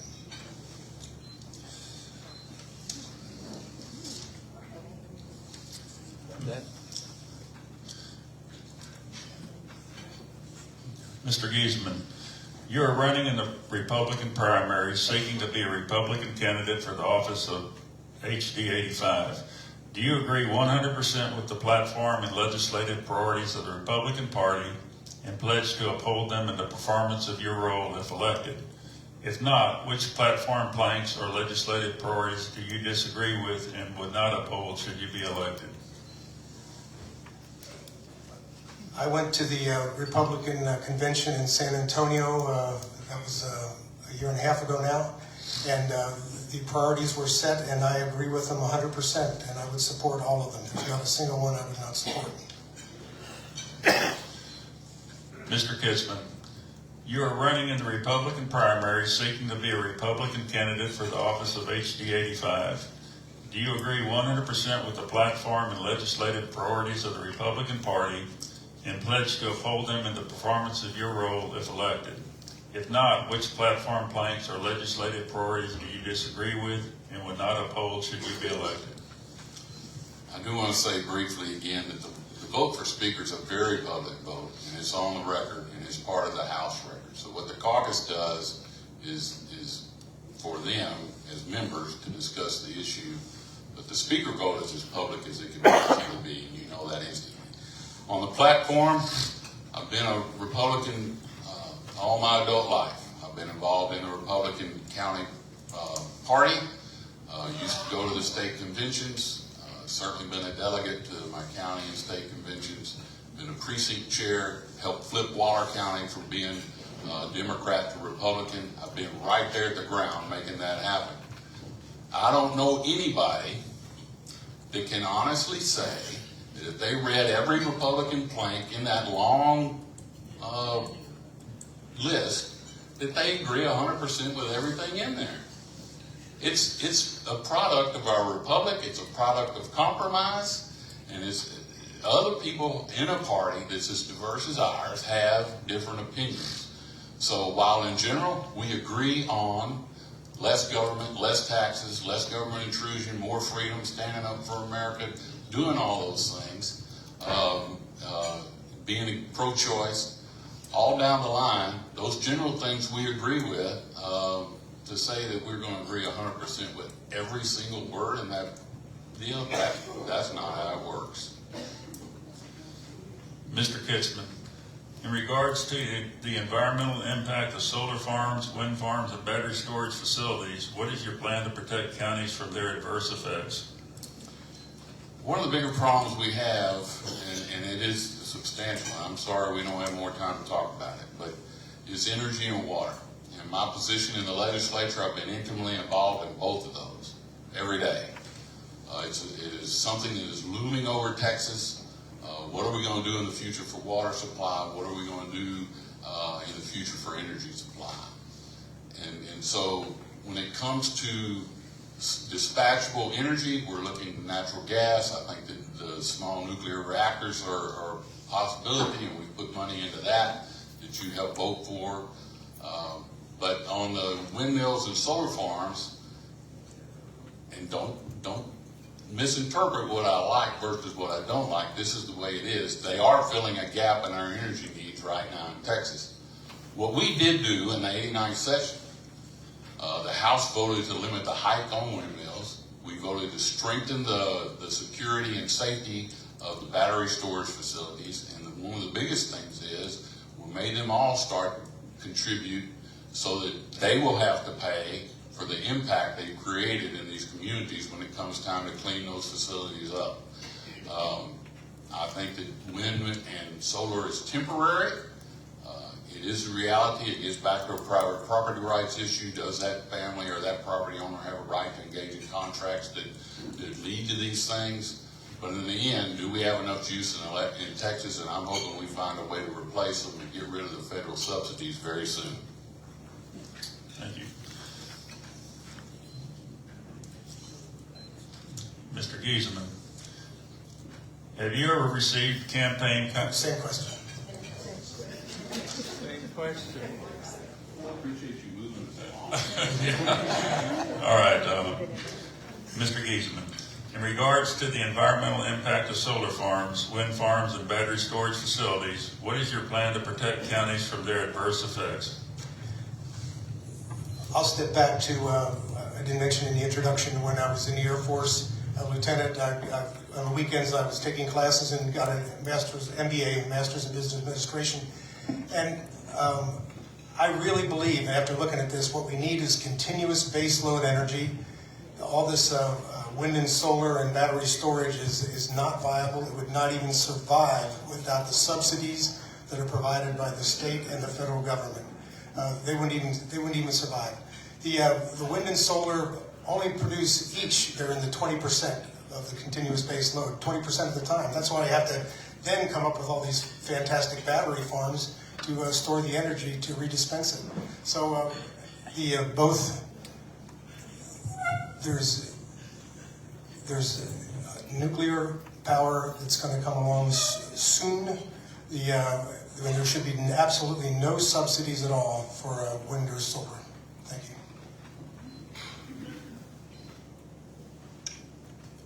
Okay, there we go. Mr. Giesemann, have you ever received campaign contributions from a Democrat or any political action committee? If so, who and or which PACs? Now, I don't ask people when they give me money whether they're a Democrat or not. That's kind of an odd question. So as far as I know, I have never solicited from an active Democrat any campaign contributions. As far as PACs, I don't think I've received any PAC money, and I definitely do not intend to receive any lobby money, any corporate lobby money. I will not even take any of that. But I've been endorsed by several very grassroots conservative PACs, from Gun Owners of Texas to Texas Eagle Forum, not by the high rollers, and I'm not getting money from the big lobbyists, but the grassroots PACs have supported me. But I have not taken any money from anyone except for individual donors, and I have not asked them whether they were Democrats. Mr. Kitzman, have you ever received campaign contributions from a Democrat or any political action committee? If so, who and or which PACs? I think I'm in line with Mr. Giesman. It's kind of hard to tell whether someone was a Democrat or not that contributed to the campaign that I'm aware of. But people have interest across the state. I have received money from PACs. I'm raising money. That's true. When a race for Texas House Representative in Texas House District 85 is estimated to cost over $1 million, I don't have that. But there's a lot of people that run as newbies for the House that say they'll never do that, and the very next session they're taking all the money they can from those entities because it's expensive. When I first ran, I was not going to make the financial burden on my family or go broke to be state representative. And so it becomes if my friends can't help me raise the money, then I wouldn't have been able to do it. Fortunately, we had the support we needed. Some of the groups that have supported me, though, are the electric co-ops, the Farm Bureau, Texas Southwestern Cattle Raisers, Independent Cattle Raisers, National Federation of Independent Business. These are your friends and neighbors. Now, they belong to groups because they're interested in government and they want to help affect policy. That's true. But it's your neighbors that belong to the Farm Bureau. It's your neighbors that are cattle raisers. And they come to me because they know they're going to get a fair shot and an honest answer. Thank you.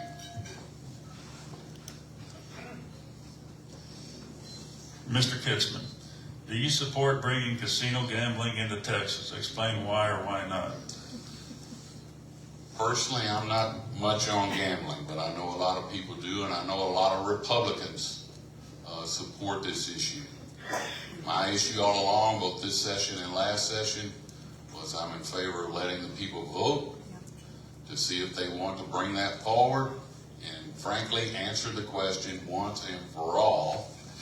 Is that the direction Texas wants to go? Is we put pressure, more and more pressure to end property taxes, though, we're going to have to think about other sources of revenue for your local government. I'm not advocating for casino gambling. I just think people ought to have a choice to vote on it and give us some direction so we can develop that policy from there. And that's the way it is with me personally. Mr. Giesman, do you support bringing casino gambling into Texas? Explain why or why not. I do not support bringing casino gambling into Texas. I've heard arguments on both sides of it, but the biggest thing that concerns me right now is probably the second biggest mover of money around Austin right now is the Sands Corporation, and I think one of their PACs that they use is the Defending Texas PAC. You've probably seen some of the mailers from them, but to me, the Sands Corporation sold all their businesses they had in the U.S. They sold their casinos they had in Las Vegas. They sold their casinos they had in Reno. And the only place they have casinos now anymore is in Macau. To me, it looks like a conduit for Chinese money to me. Thank you. Mr. Giesman, have you accepted campaign contributions from, or do you have any affiliation with, any foreign corporations or individuals? If so, please explain. No, I have not, and I do not know of any that have even tried to approach giving me any money. So I'd have to leave it there. No. Mr. Kitzman, have you accepted campaign contributions from, or do you have any affiliation with any foreign corporations or individuals? If so, please explain. Not that I'm aware of, and we made that illegal in Texas.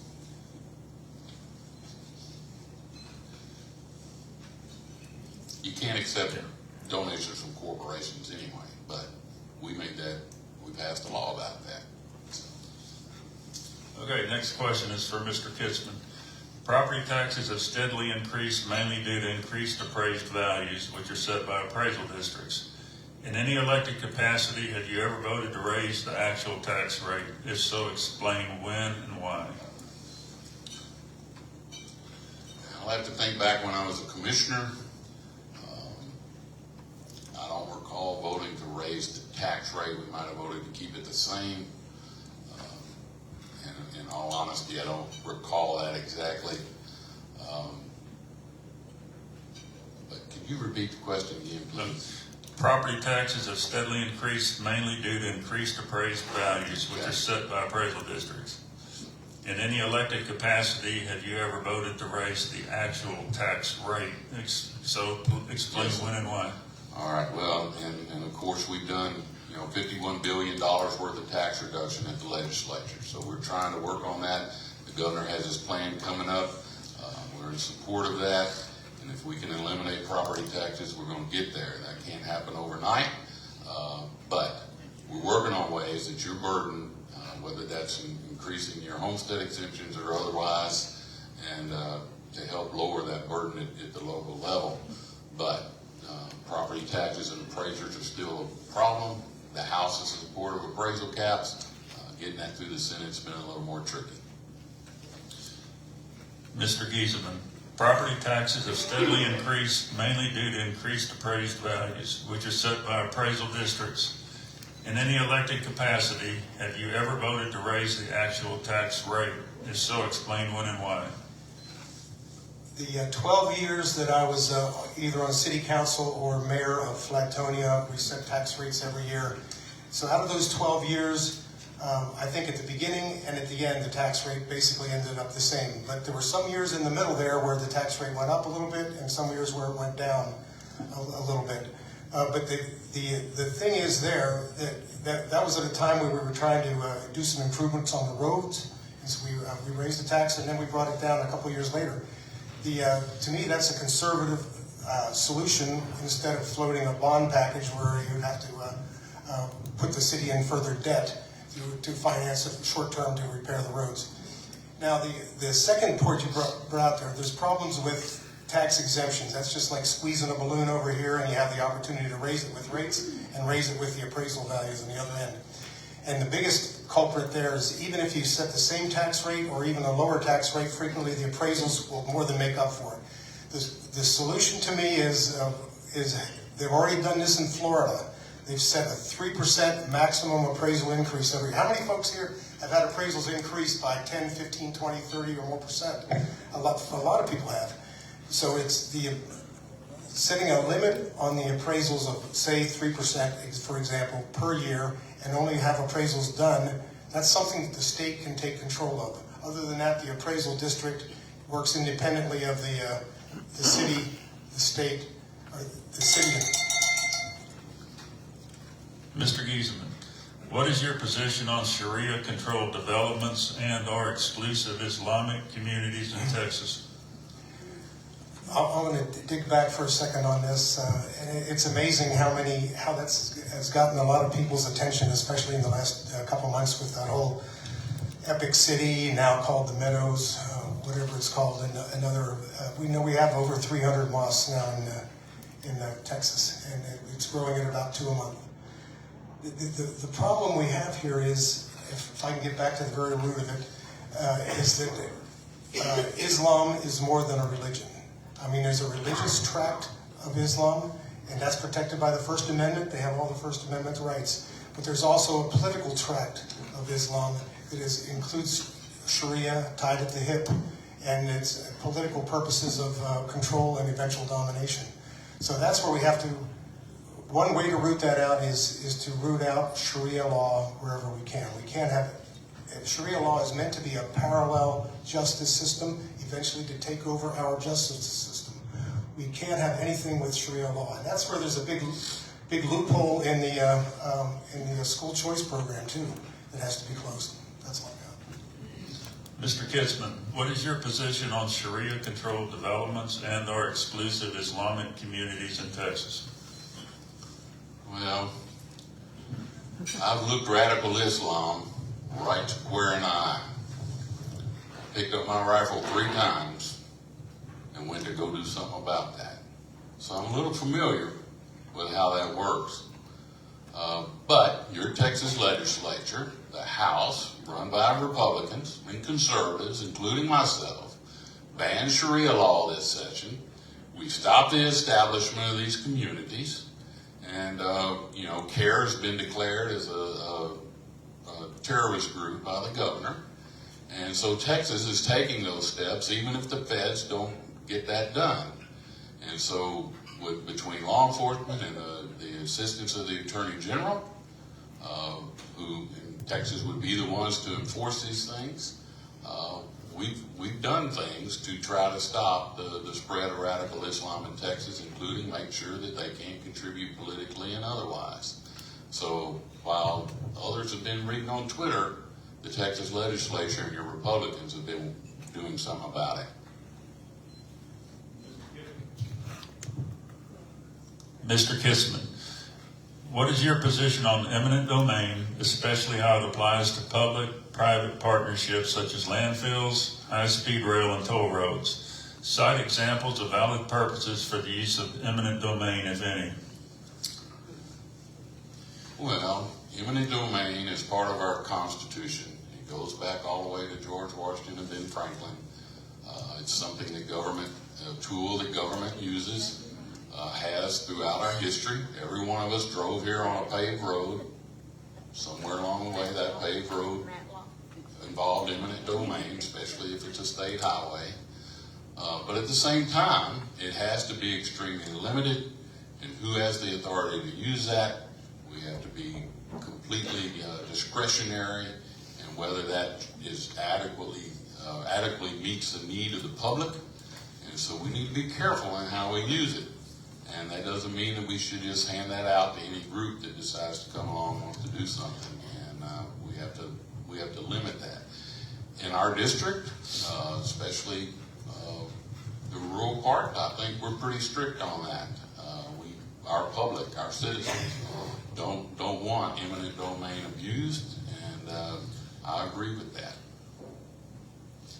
Mr. Giesman, what is your position on eminent domain, especially how it applies to public-private partnerships such as landfills, high-speed rail, and toll roads? Cite examples of valid purposes for the use of eminent domain, if any. The only place that I could see to support eminent domain would be in some place of expanding road. I know situations where they're trying to expand access at an intersection, they need to expand out into the corner of a piece of farmland. That's a valid use of eminent domain. But if you're talking about things like high-speed rails or trans-Texas corridors or anything like that, or a sports arena, those to me are not valid uses for eminent domain, and it only should be used in very limited cases for improving transportation. Mr. Giesman, in your opinion, is there a workable alternative to property taxes to fund the state of Texas? If so, what is it, and how long would it take to be fully implemented? I take a little bit of umbrage with the question because property taxes don't fund the state. But there is a solution, and the solution that the governor has already proposed, I think, is a good way to go, and it's a good start. And it's the same way I was already thinking. The goal there would be to take the surplus. Anytime we have a surplus at the state, it goes back to the taxpayers, and then instead of spending any surplus on expanded and new programs, put that back in and put the ISD M&O into the budget. There's enough money there to actually fund the ISD M&O, and then we could shuffle the rest of it around and actually take the homestead property taxes down to zero. Mr. Kitzman, In your opinion, is there a workable alternative to property taxes to fund the state of Texas? If so, what is it, and how long would it take to be fully implemented? Well, when the governor was with me this week, he laid out his plan, and I think y'all will all be very excited about that if you hadn't heard about it yet. But it has been a struggle as to whether the state or the local levels should be funding especially ISDs. The mood, especially after the last two sessions, has been to not only keep increasing the state's portion of your ISD budget, but to eventually lead to zero on that. And we do feel like there's the money in the surplus, as has been stated. But that all hinges on Texas' economy staying strong and not only being the 8th largest economy in the world, but hopefully becoming the 7th largest economy in the world. But to try to get to the point where you don't pay at least ISD taxes, and but then what do we do about county taxes and other local taxes as well? The how long it takes to implement that, I think this next session, you're going to see even more strides to implement this. The governor's going to make that a top priority like he has with other issues in the past. So I think you're going to see something huge come out of this next session with at least the ISD portion of your property taxes. Mr. Kitzman, what is your opinion on the current lawsuit with the Republican Party of Texas and the Secretary of State to close Texas primaries?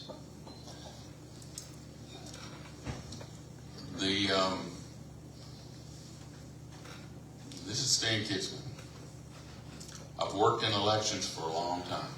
Like I said, I was a poll judge when we were flipping Waller County. I've seen all that. We believe that the people of Texas get to vote freely in our elections. I don't believe that it's productive to close our primaries, just like it's not productive to close our party to only people that think like we do in an echo chamber.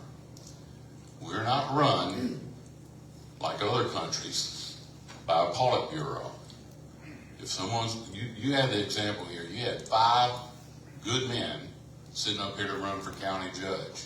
You get to decide as the citizen, you get to screen which one you think is the appropriate person to be your county judge, not some group of unappointed party officials to decide who even gets to be on the ballot. That's not American.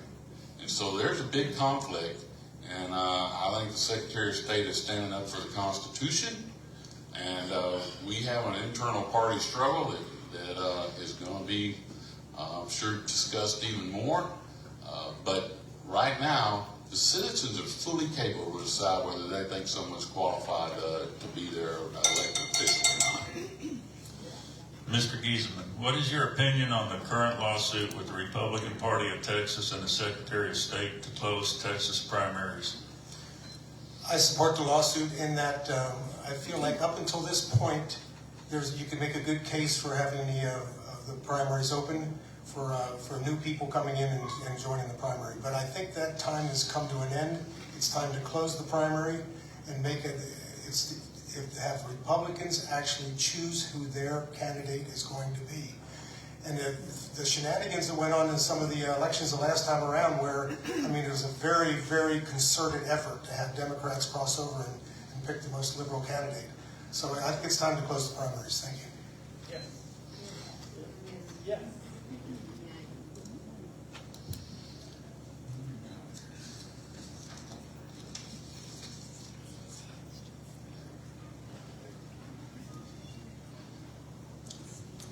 Mr. Giesemann, which, if any, private or public organization boards have you or are you currently serving on? What was your position and what was the goal of that organization? That brings up it's actually come out in some of the mailers that I'm on this board, LLC board called Flatonia Mobility. And that's a 501c3 IRS approved charity that I'm on the board, and has not taken any taxpayer money, has not taken any city money, and it's a board to look for and find and try to implement improved transportation options for Flatonia. It's nothing that's self-serving at all. Mr. Kitzman, which, if any, private or public organization boards have you or are you currently serving on? What was your position and what was the goal of that organization? I'm currently a board member of the Texas Water Association, which brings people in water interests from all over the state, from the various different aspects of water, everything from water supply to wastewater to flood water, to new water to old water. They bring them together in one place to discuss water policy and water issues as it affects the state of Texas. If you're talking about before, I've been chairman of the Waller County Sheriff's Office Training Organization. I've been chairman of the local Chamber of Commerce. I've had numerous leadership opportunities throughout my life in our community. Participating in our community as one would expect someone in my position. Mr. Kitzman, what are the top issues facing House District 85? Number one is growth, water, energy, and agriculture. Our world is changing. Again, don't take it as that I necessarily like it, but it is happening. That's the reality. We're getting more new neighbors. Most of the people that show up for jury duty in Fayette County weren't born in Fayette County. Many of the people in this room weren't born in Fayette County, but you've come here to enjoy the quality of life and freedom that you're entitled to as an American citizen. It is very rapid in Waller County. It's incredible to see what's happening over there.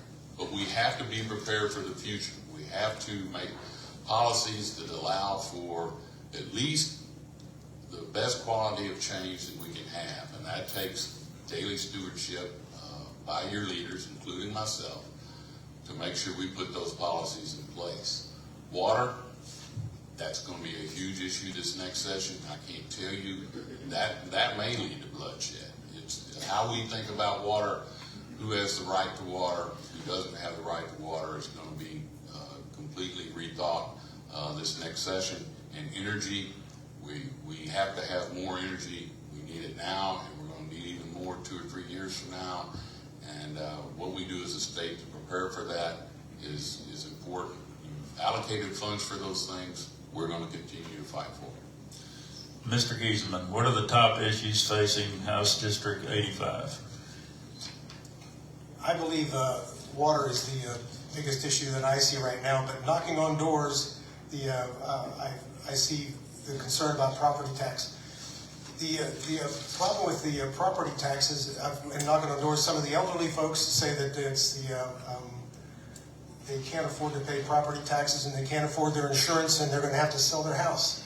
That's what's happening in squeezing people out on the upper end of the spectrum. What's happening on the lower end of the spectrum, though, the millennials and the Gen Z, is that they have a barrier to entry. And if the folks at the lower end of the spectrum, the young folks coming up, if they don't see a pathway to the American dream, we're in trouble.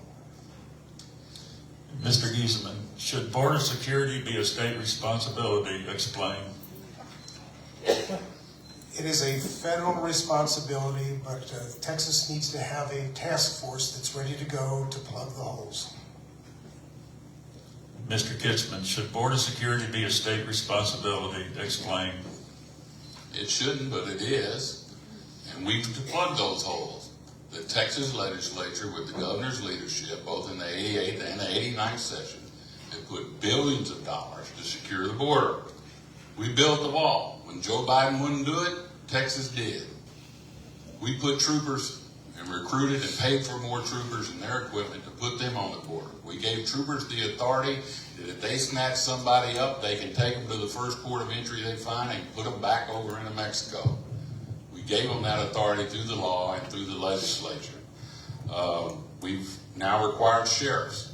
I hope they're willingly doing it, but we've required them to work with ICE. If they get somebody in their jail that has a detainer on them, they're to turn them over to ICE.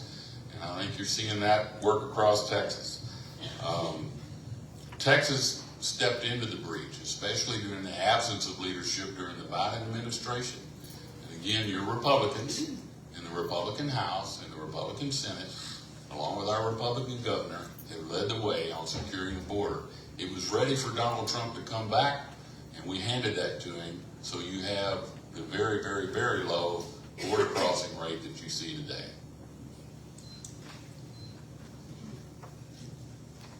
Okay, we're gonna take a 5-minute break. I wanna collect questions from the audience, and in 5 minutes, we'll start again. So, raise your hand if you have questions, and put it down. And once again, you're listening to the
We're gonna get this show rolling again here pretty quick. Room's thinning. Stomachs and bladders are driving people away.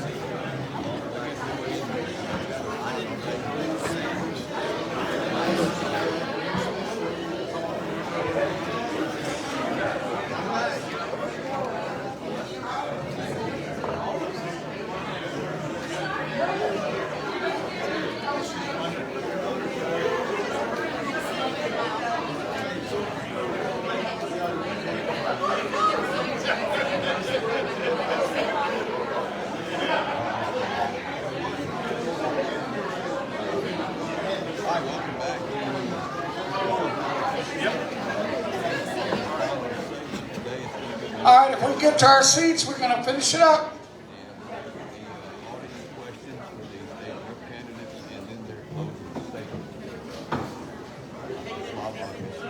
Back at his microphone.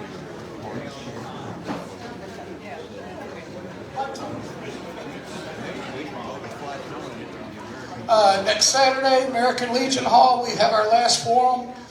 We look forward to seeing you. We'll have more information out on it, but that'll be our last forum, and then it's off to the races. So I want to thank everybody who showed up again today. This has been a really good turnout. I appreciate it.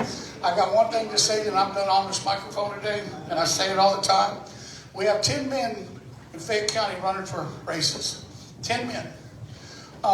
We used to have a Fayette County elections administrator named Terry Hefner. She has retired. But she left it in such a way that the new one, Donna Mychick, come along and it's just running full speed. It's like switching tracks with not even a glitch. I tell people I'm really talented. I can type about 3 words a minute on a computer. I'm super. So I sit there just... So my wife does 99% of the typing and organizing for me. If it wasn't for her, I'd still be out there looking for my truck key somewhere. I mean, that's a fact. And then there's a lady named Cheryl Thompson Draper. And all the precinct chairs, a lot of things, she's got about 30, 40 years experience. And she kind of keeps us, it's like herding cats. But this lady is wonderful. I mean, I call her for everything. And then there's also said Ms. Frank. She has been a blessing. So I'm going to say this, and I mean this, and I mean this sincerely. If it wasn't for 5 bad A women, there would not be 10 men able to run in this county. And I'd like to give them all a round of applause. Thank you, Karen. Thank y'all for coming. All right, we're going to get started with the audience questions, and I believe our first question goes to Mr. Kitzman. You have 1 minute to answer these. Do you support the mass surveillance of Texas citizens via AI camera systems such as Flock? If so, do you believe the benefits justify the likely civil rights violations and legal liabilities to follow?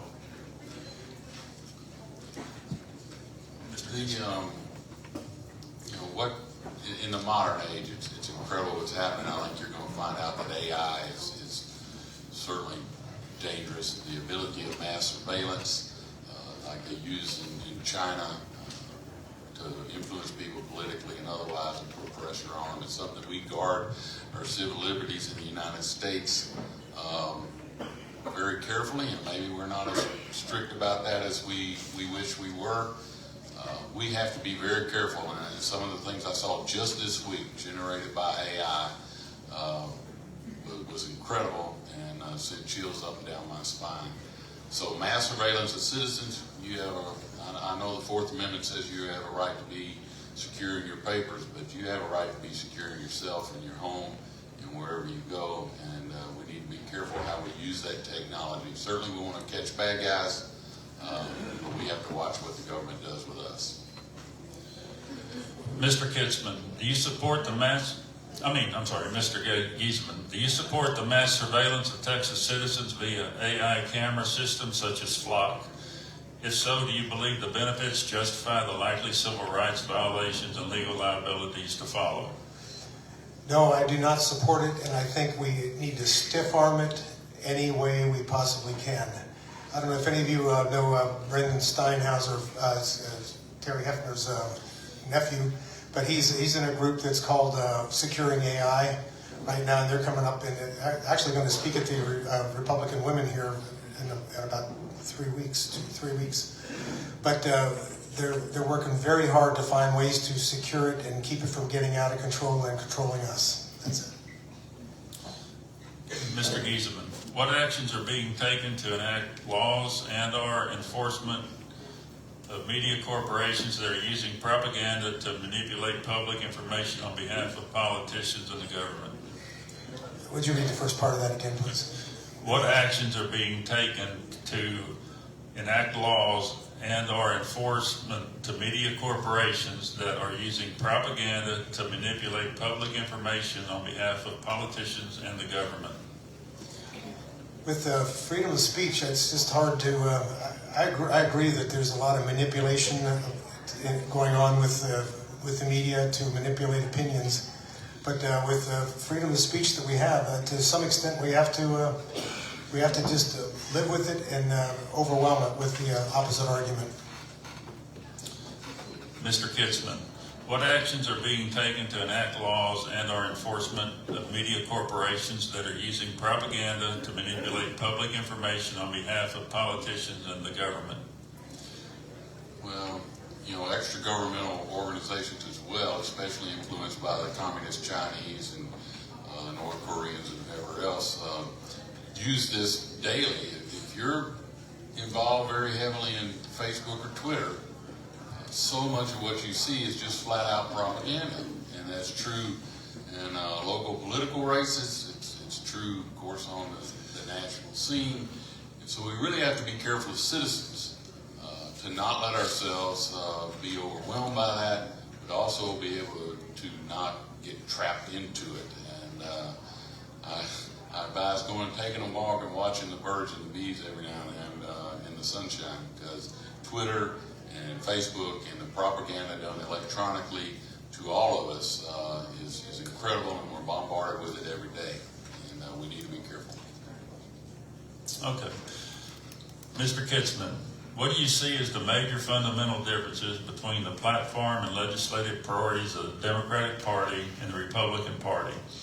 Considering these differences, do you believe that elections have consequences and the winner's legislative priorities should hold sway? Or do you believe that power sharing with the Democrats is desirable in a Republican-dominated state government in spite of the stark differences between the two parties? Well, there are stark differences between the two parties, and that's why I'm a Republican and not a Democrat, contrary to some of the baloney that you might be fed from time to time.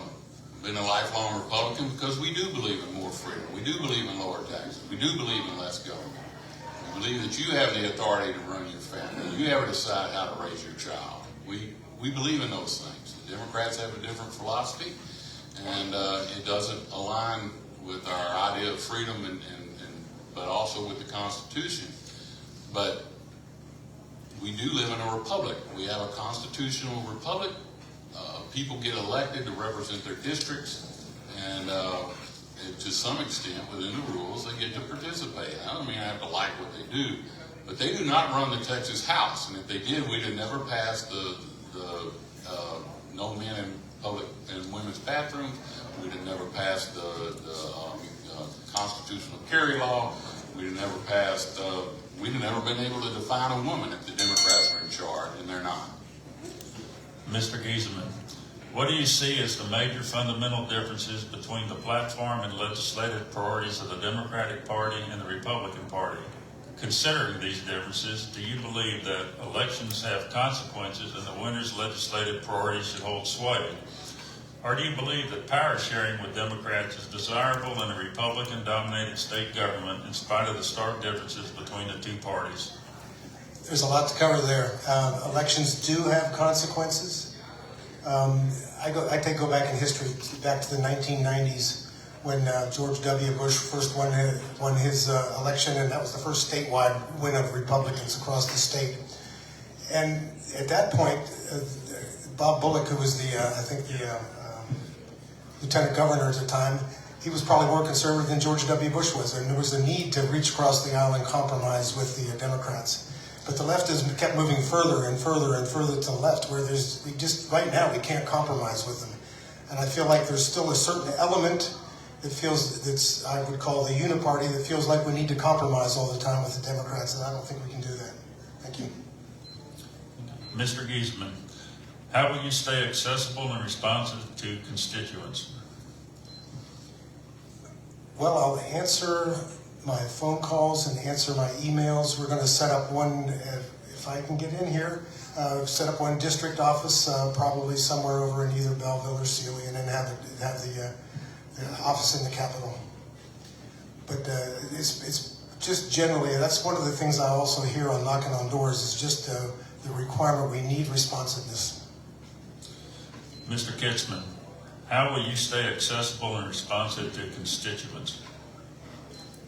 In my daily life and public life, I've been involved every day in constituent services, whether it's my current duty at the Drainage District, or whether it's being a county commissioner, or even a squad leader in the Army. You're dealing with constituent services.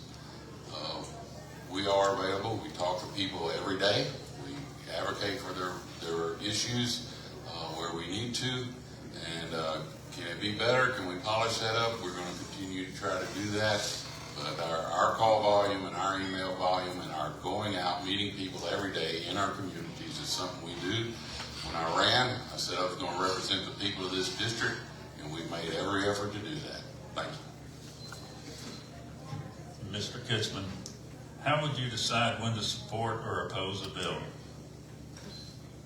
Well, we look at it first. Is it the right thing?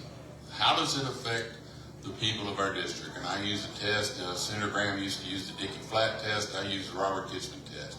How does this affect a young man who has a family, who wants to go into business for himself? And what does that do to his opportunity, or his lack of opportunity, to be able to do that and take care of his family? And so we start off with, is it constitutional? Is it lawful? What does it do to enhance our freedom? What does it do to restrict our freedom? And those are pretty simple tests, and they answer most questions. Mr. Giesman, how would you decide when to support or oppose a bill? Well, the first thing is to look at it is to see whether it's constitutionally legal. Then decide whether it promotes the future of Texas. And I already alluded to this a little bit earlier. If the Gen Z and the millennials don't see a pathway to the American dream, we're in a lot of trouble. What is the pathway to an American dream? It's just not living in your parents' basement. It's not playing games. It's not shacking up with some furry and like the. So to me, the American dream is still starting a family, getting a house and a home and a good job that supports you. So we need to be able to see that. And we're doing some of that by bringing back onshoring business again, but that's mostly done at the national level. Some of that probably can be done at the Texas level too, since we are the 8th and soon to be the number 7th largest economy. Mr. Giesman, what reforms, if any, are needed in the criminal justice system?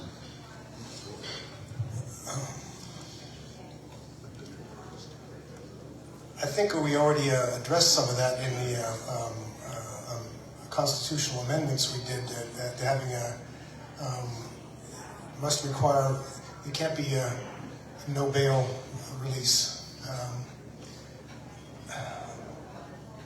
Other than that, it's the change in the criminal justice system doesn't necessarily be in the rules that we have. It's getting the proper judges and justices elected to enforce and carry out the laws that we already have. Mr. Kitzman, what reforms, if any, are needed in the criminal justice system? Certainly bail reform was a major issue this last session. The governor and I fought for that.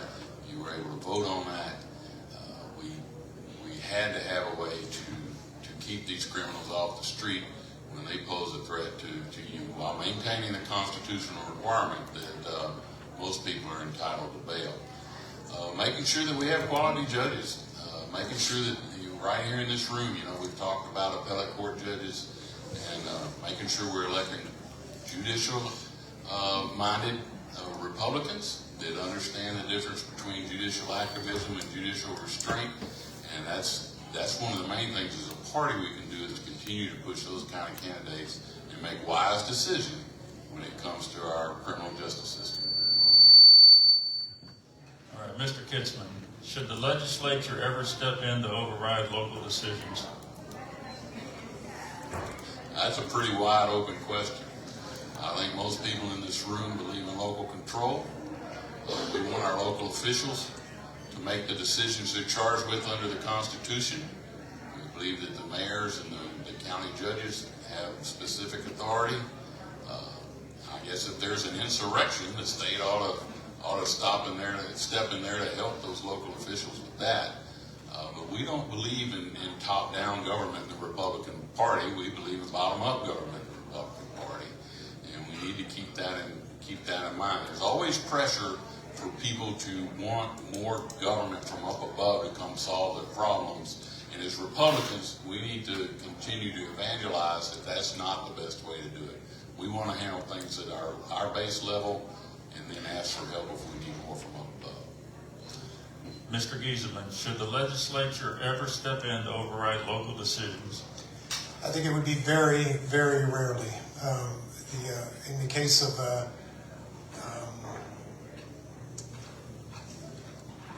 it's happened several times, it seems to especially happen in the case of Austin, where the state legislature steps in to stop some of the radical moves that they've made.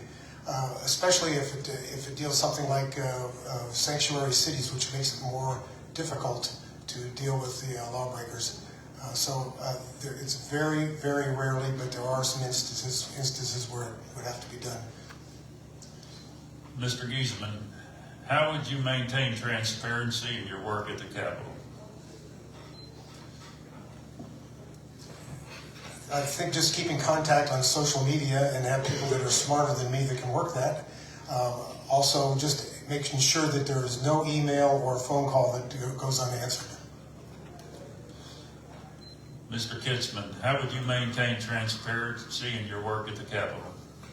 Well, everything we do at the Capitol when we make a vote is instantly available right there on the main board. You know, the Senate doesn't do that, not to throw those guys under the bus, but in the House, as soon as we push that button, that vote is right there. Everything we do up there is transparent for you, and you know, we'll do our best to communicate that with you. We certainly want to answer your questions, but one thing to remember is, especially on the Republican side, though, Texas is not Washington, D.C. We don't operate like they do in Congress. We have to pass a budget, for instance. They apparently don't. But your Texas Republicans work every day for transparency and doing honest and fair and open government. Okay, that's the end of our questions. You'll have 2 minutes to make your closing statements. Mr. Gieselman. The transparency on the budget, that's a good point. We've talked about how conservative the last session was, and but when you look at some of the actual results, it makes you question how conservative this session was. The budget actually went up 40% since the beginning of the 88th budget, the 88th session to the end of the 89th session. The Texas budget went from about $250 billion to approximately $352 billion. That's a 40% increase. To me, that just doesn't sound conservative. Property taxes are a symptom of out-of-control spending, and that goes across everywhere. But one of the reasons that I really felt like I needed to run this time is I go back to the old saying. I just use it as a euphemism. If you put on the red jersey, you need to play for the red team all the time. So real conservatives don't vote for a budget that's a 40% increase. Real conservatives don't commemorate Muslim holidays. Real conservatives, I go back to my time at the Air Force Academy, and all the military academies have an honor code. It says, "I will not lie, cheat, or steal, or tolerate anyone among us who does." And so the latter part of that is the tolerance clause, and that it tells you right there that tolerance is not always a virtue. But I expect, looking at the folks that we have here, that you'll make a good decision on what is true and what is not true. And my life has been about service, and I'm going to continue the service. With service in the military, it's serving my God, serving my country. Thank you. Mr. Kitzman. In the Texas legislature, in the Texas budget, which I was on appropriations this session, we have at least 4 checks to keep us in spending limits. Some are constitutional, some are statutory. We didn't come close to any of those. Texas is growing. We are the 8th largest, almost 7th largest economy in the world. There are more demands. When we give a grant to local governments so your property taxes don't have to pay for that new ambulance, that means the Texas state budget has to pay for that. So yes, the budget grew, but so did our population and so did our economy. But as Republicans, we kept those things in check. And we spent money where we thought it was wise and prudent, and your quality of life in Fayette County is better because Republicans help share some of the cost that otherwise would be borne by your property taxes.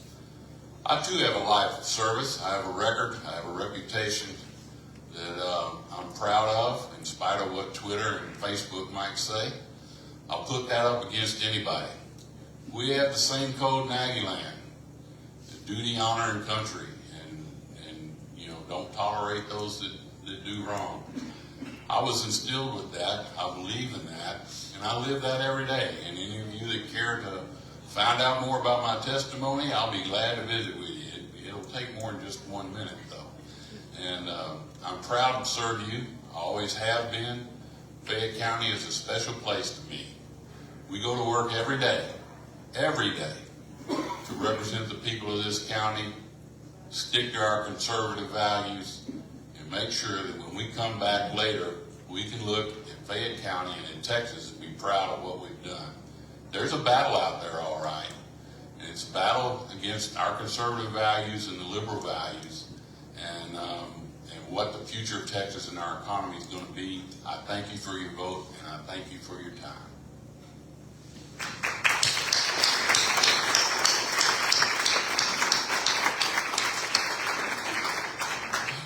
All right, that wraps it up. Thanks again for attending, and hopefully we'll see a lot of you again at the Flatonia Forum next Saturday, same time.